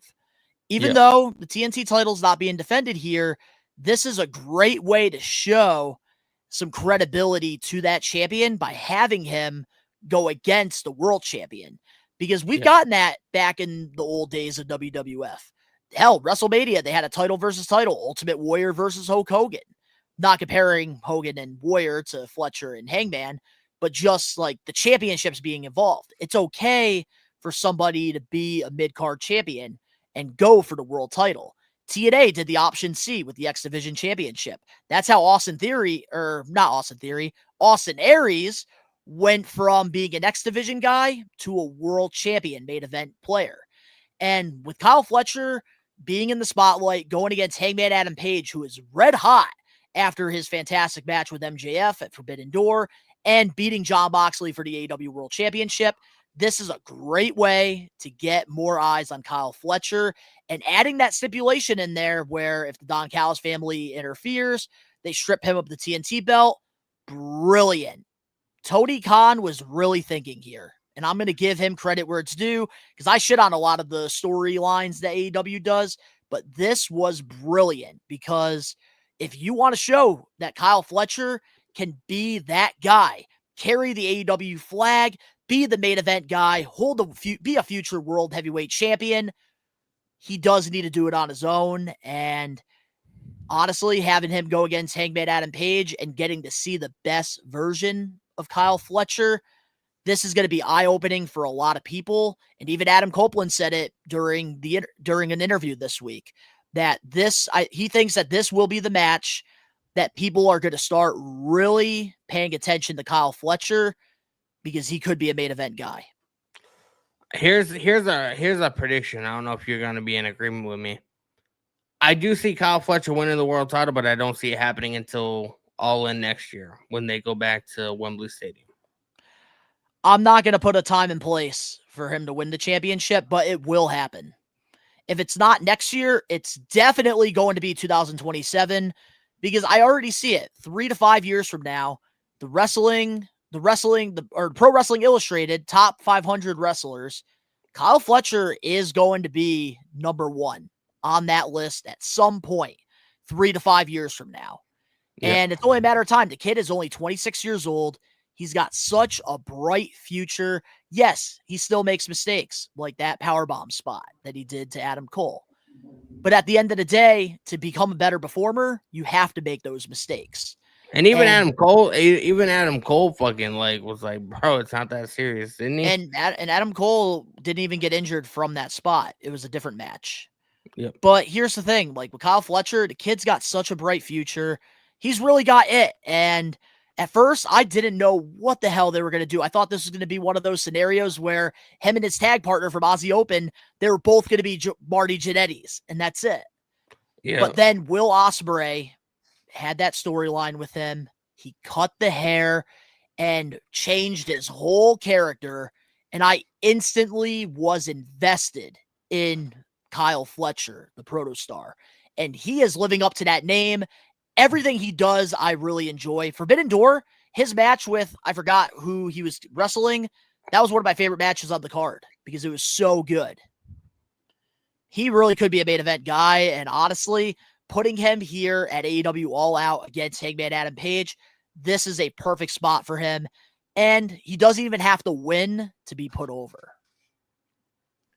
And we all know Hangman's going to retain the championship. And I think that this is also going to add to his credibility as champion. And that's something that he struggled with during his first title run. I feel like they're doing a good job. They're doing a great job with Hangman's second run. It feels like he's more ready to be the champ, ready to hold that flag than he was the first time around. Like, it seemed like he didn't know what to do with the title. I feel like this match has the capabilities of still like being the match of the weekend. You know, it could. I think it could be, really. And I think that a lot of people are going to be very impressed with Kyle Fletcher in this match. And I think that this is how you build new stars. They did it all the time back in the day with WWE. And that's why currently right now, they can't establish their next Roman Reigns or John Cena because they're not putting some of those stars like a Braun Breaker who could reach that level. They're not putting them in that position right now. Like, if they were to like give it to Breaker, they would be putting him in the ring with Roman Reigns. They'd be putting him in the ring with Brock Lesnar, who's back. They'd be putting him in the ring with John Cena. They would be putting him in these pressured situations.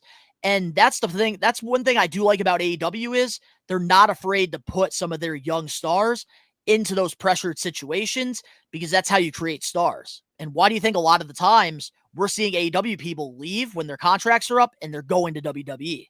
Because AEW does a good job at establishing stars. Yep, 100%. Just their storylines and stuff they got to get better with. But besides that, like, man, AEW does a great job with building stars. And in this case, they are building a star in Kyle Fletcher by freaking putting the pressure on him to go against the world champion. And this is going to be, I think, the best match of the night. Definitely, besides the Copeland, Christian, and FTR match, definitely my match. The match I'm looking forward to most. So we both got Hangman Adam Page winning, right? Yep. And Omar here in the live chat, big things coming for Kyle, and it's not just me saying it, Sports Illustrated saying it. Oh, well. Exactly. All right, well, with that being said now, That was a play on what Becky Lynch says. Let's get into the main event match here, and this is what I think is going to be the last match, but let me tell you, the last maybe 3 or 4 predictions, I have been totally wrong with the last match of the card, so this is not 100% guaranteed. There's been no reports as of right now that this is the main event, but I think it's going to be the main event because of how violent it's going to be. We have a Coffin match, Darby Allin versus Jon Moxley. And before you give your thoughts on this, I do want to share something pretty cool. So, when Jon Moxley left WWE, there was a little bit of a period. He joined AEW at Double or Nothing. And there was a time where there was a transition period when we had some months that were building up before we get to the weekly Dynamite shows because they were taking place in October. So in the summertime, Northeast Wrestling, they were bringing in a lot of AEW people. And Darby Allin, he's done a lot of stuff for Northeast Wrestling. And I actually watched Darby Allin versus Jon Moxley in the ring for the first time ever, them wrestling each other. So it is kind of cool to see them wrestle in like a gymnasium and now like having this crazy Scotiabank Arena in Toronto. Man, like the series of matches that they've had throughout AEW, it's been crazy. And I feel like Darby Allin has become a star because of that. One of the many reasons. Yeah. But how do you feel about this match? There's a lot of history there, man. Like you were just saying, you know, Darby and Moxley have, you know, had wars with each other. And, you know, I said in my stream last night there was like, they played like a video package or whatever. And I think it was at the beginning of the show. Moxley was like, I love Darby Allin. I was like, it's a funny way to show it. I mean, you've done fucking literally everything to a fucking guy besides fucking taking a gun out and fucking shooting him. Um, you know, this match is gonna be brutal. It's gonna be blood. Like we're gonna be seeing a lot of stuff come from this match. Gonna get Do violent. we see Sting? Do we see Gabe Kidd? Do we see, there's just gonna be so much in this match, bro. Like I feel like they're gonna end up overbooking it because that's just the way Tony Khan is, especially like big matches like this. Well, if you look at this match card for AEW All Out, you can't really overbook a lot of these matches. So I think if there is one, it's going to be this right here. And with WrestlePalooza going head to head with AEW All Out, they are going to want to do something that's over the top. They are. I just hope it's not too over the top because I don't want to miss John Cena versus Brock Lesnar. Me either. I do want to see Brock Lesnar rip his pants again. That was funny as fuck on SmackDown. That was hilarious. But I will say this. I'm excited for this Coffin match because this is, I think, where Darby Allin is finally going to beat Jon Moxley. He's finally going to get that big win because just look back at the history between the two. I remember in the early days of AEW when Jon Moxley was champion. Darby Allin went against him and got his ass beat. And it feels like Darby Allin has never been able to reach that level. And I think that that's why he's going to get this big win on Mox. And I think Mox will disappear for maybe a couple weeks and then get into a new program with somebody. But I think that Darby Allin, he's going to win this. I mean, the Coffin match is his match, It's the match that he's made famous in AEW. Unless there is one scenario that is running through my head where if Jon Moxley does win, they could always have Pac make his return if he's cleared. They could. And I don't even know, how long has he been out? I have no idea. I couldn't tell you that. Seems like it's been a long time. So, I mean, it's a possibility. It is a possibility. But I do think that overall, AEW All Out is going to be a great show. And I think that AEW, they never miss with their pay-per-views. And I think that this is looking to be a really good show. And I think they definitely have something here. Because I was really impressed with the first episode of Dynamite. Their not the go home show. The show after Forbidden Door that they did. I thought it was for the first time ever, there were storylines. They had something. And I feel like AEW is doing really good in this little rebuild that we're getting. And I think that with these matches, I think a lot of these feuds are not going to end. They're only going to get started here. And I think it's going to lead to great episodes of Dynamite, hopefully. Because their pay-per-views, they always deliver. And sometimes their biggest problem is the shows don't deliver as high as the pay-per-views, and that's where people lose interest. So I'm hoping that's not the case here. The story is key, man. Story is king. Story is everything. You can have 5-star matches all day, but if there's not a reason to care about what's happening in the ring, why is it happening in the first place? You got to have story. You got to get people invested. That way people want to be able, they're like, bro, AEW's coming to town. I don't want to miss that show. Right now, they're not really at that level right now. I'm not saying they can't get there, but they need to focus on story. And they also need to continue to focus on AEW and not what WWE is doing. Because I think that that's really helping them. Like Tony Khan, he's not going into these media calls and press conferences talking about what WWE is doing. He's not taking shots at them anymore. He's focusing on AEW. And I think when the locker room and him, they're focusing on their product, that's when we get the best of AEW. Although Tony Storm did say this is where the best wrestle. I'm so sick of that fucking tagline, bro. Everybody's fucking got a fucking catch line. I think people just overreact to it because technically it is where the best wrestle because they focus on the wrestling. WWE can't say that's where the best wrestle. They have the larger than life characters. The superstars. I feel like that's why I like WWE more is because I like the story. I've always been into movies and episodic television. I like being told a story week to week.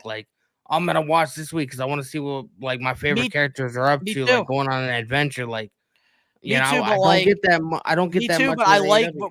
Me too, but I don't like that a lot of the matches in WWE are watered down because we know how talented these Yeah. wrestlers really are. And when the matches aren't watered down, they are the best. And that's why WWE is in the position that they're in. But that's the thing with AEW is you really get the best out of these professional wrestlers. They go out there and they have nothing to lose. And that's what I like. But I do prefer a better storyline than a good match or a 5-star match. Yeah. But a couple things before we do close off this extra podcast here. First and We never foremost, said who we think is gonna win. oh, who we have winning? Oh, come on. I got Darby Allin. Part of me has Moxley, man. Like just like the way he's been booked lately. Like I want Darby to win, but part of me like he's gonna be so outnumbered because Moxley has his hands wrapped around fucking everybody. Mm-hmm. And we got Brian Cutler here in the chat. You don't know how long I've been craving a competitive championship reign. That's why I got Hangman Adam Page winning. Hell yeah. 100%, bro. It's going to be a good one. But now let's advertise a couple things here. In case you haven't known, We Are Wrestling. We are doing a huge WrestlePalooza AEW All Out week. And man, we have come in hot all week long. If you guys haven't checked out the full match between Charles Mason and Zachary Wentz that took place at Blitzkrieg Pro, always crazy. That full match is up on the channel, and it's very important because the next match We Are Wrestling is sponsoring. It's going to be a tag team match. Charles Mason and the mystery opponent versus Zachary Wentz and his wife, Priscilla Kelly. Also, I did do a live watch along for NXT Homecoming, which was a rare NXT content. So if you guys want to replay that, you could go do that right now. Then on Wednesday, we did have the latest episode of the We Are Wrestling podcast, which we do every Wednesday, 5 p.m. Eastern Standard Time. We talked about WrestleMania 43 happening in Saudi, Andrade leaving WWE, and our full predictions for WrestlePalooza. And then today, Danny made his return with myself, and we gave our predictions for AEW All Out Toronto, and we really laid it down. And then tomorrow, the Monday Night Raw vlog will be up. My fiance, her first time going to a WWE show, and it's a good one. I'm going to be spending a lot of time editing it, so it should be coming out Friday night. And if it's not finished Friday night, it will be Saturday before AEW All Out. But there is a lot of work that's got to go into it, but I want to get it out to you guys. Then on Saturday in the afternoon, we'll be having a live watch along for AEW All Out. And then, of course, at later on that night, WrestlePalooza. It's been a crazy week here in the We Are Wrestling universe. And Danny Huckins is officially back. So next week on the We Are Wrestling pod, it'll be myself, Danny Huckins, and Dan Eddy. And Ben will not be in next week's episode. But the week after that, it's all going to rotate. So we're all going to get at least one week off. And we'll be able to keep this well-oiled machine going. Like the feds do in WWE. Sounds good, brah. But is there anything else, Danny, before we close off this extra that you want to say? No, I'll be live again tomorrow night for SmackDown. I'll be live on Saturday afternoon for All Out and Saturday night for WrestlePalooza like you. And it's just the ball's gonna keep on rolling, man. So I appreciate you guys having me back, man. It's been a crazy couple months, but it feels good to be back in We Are Wrestling. And it feels good to have you back, man. Like something's been missing, and I think it's the criticism, and you're bringing it. So I'm excited. I'm excited You're gonna to lose have that you fucking back. title, bro. I am not losing my freaking championship. Where the hell is my title? This title is not freaking going anywhere, Danny. I see that you are looking to hang up something on your freaking new walls, but it's not happening. This right here is staying in my possession. Yeah, we'll see about that. All right. Well, to all the We Are Wrestling maniacs out there worldwide, hope you guys enjoyed this special We Are Wrestling podcast extra, given our predictions for AEW All Out. And man, still 15 total people in here. And I hope we continue this momentum because I think for WWE PLEs moving forward with additional news and stuff, We're going to be doing live extras the following day. But if you're not a We Are Wrestling Maniac, Look at you my beautiful are ready. wife. Look at my beautiful wife. Hey! Hi, Vicky. Hi, don't make me blush, babe. Stop. No, don't show me, babe. I'm wearing shorts. I love you. I love you. I'm getting off in a minute. God. Anything can happen when you're live. Recommend you guys to hit that subscribe button now, turn on the post notifications. If you're listening to this on Apple, Google, Spotify, wherever you get your podcast, the audio version of this, give us a 5-star review, not just any review, a best one review, and download this episode and follow us. Links are down in the description box below. You can go follow Danny and myself over on our social medias. Danny does live watch-alongs over on his channel for all the weekly shows, something you don't get here on We Are Wrestling, which gives you a reason to go subscribe to him. You could also go check out my toy videos, because you can tell behind me, I freaking love collecting wrestling figures and do toy hunts and all that. So if you want to support me on there, just hit 2,400 subscribers. The links are down in the description box below, including the We Are Wrestling socials. We're posting daily news over on Facebook, Instagram, X. Just go follow all of it. Links are down below. But of course, to all the We Are Wrestling Maniacs out there worldwide, we are taking over. And before I say peace, Tyrus here saying Danny's complaining is like the missing key feature. We Are Wrestling is missing, but valued. Absolutely. That's Hey, why I I'm don't- excited to have I it. don't complain, man. I make valid observations. That's the new catchphrase. You better freaking market that, all right? Peace out, guys.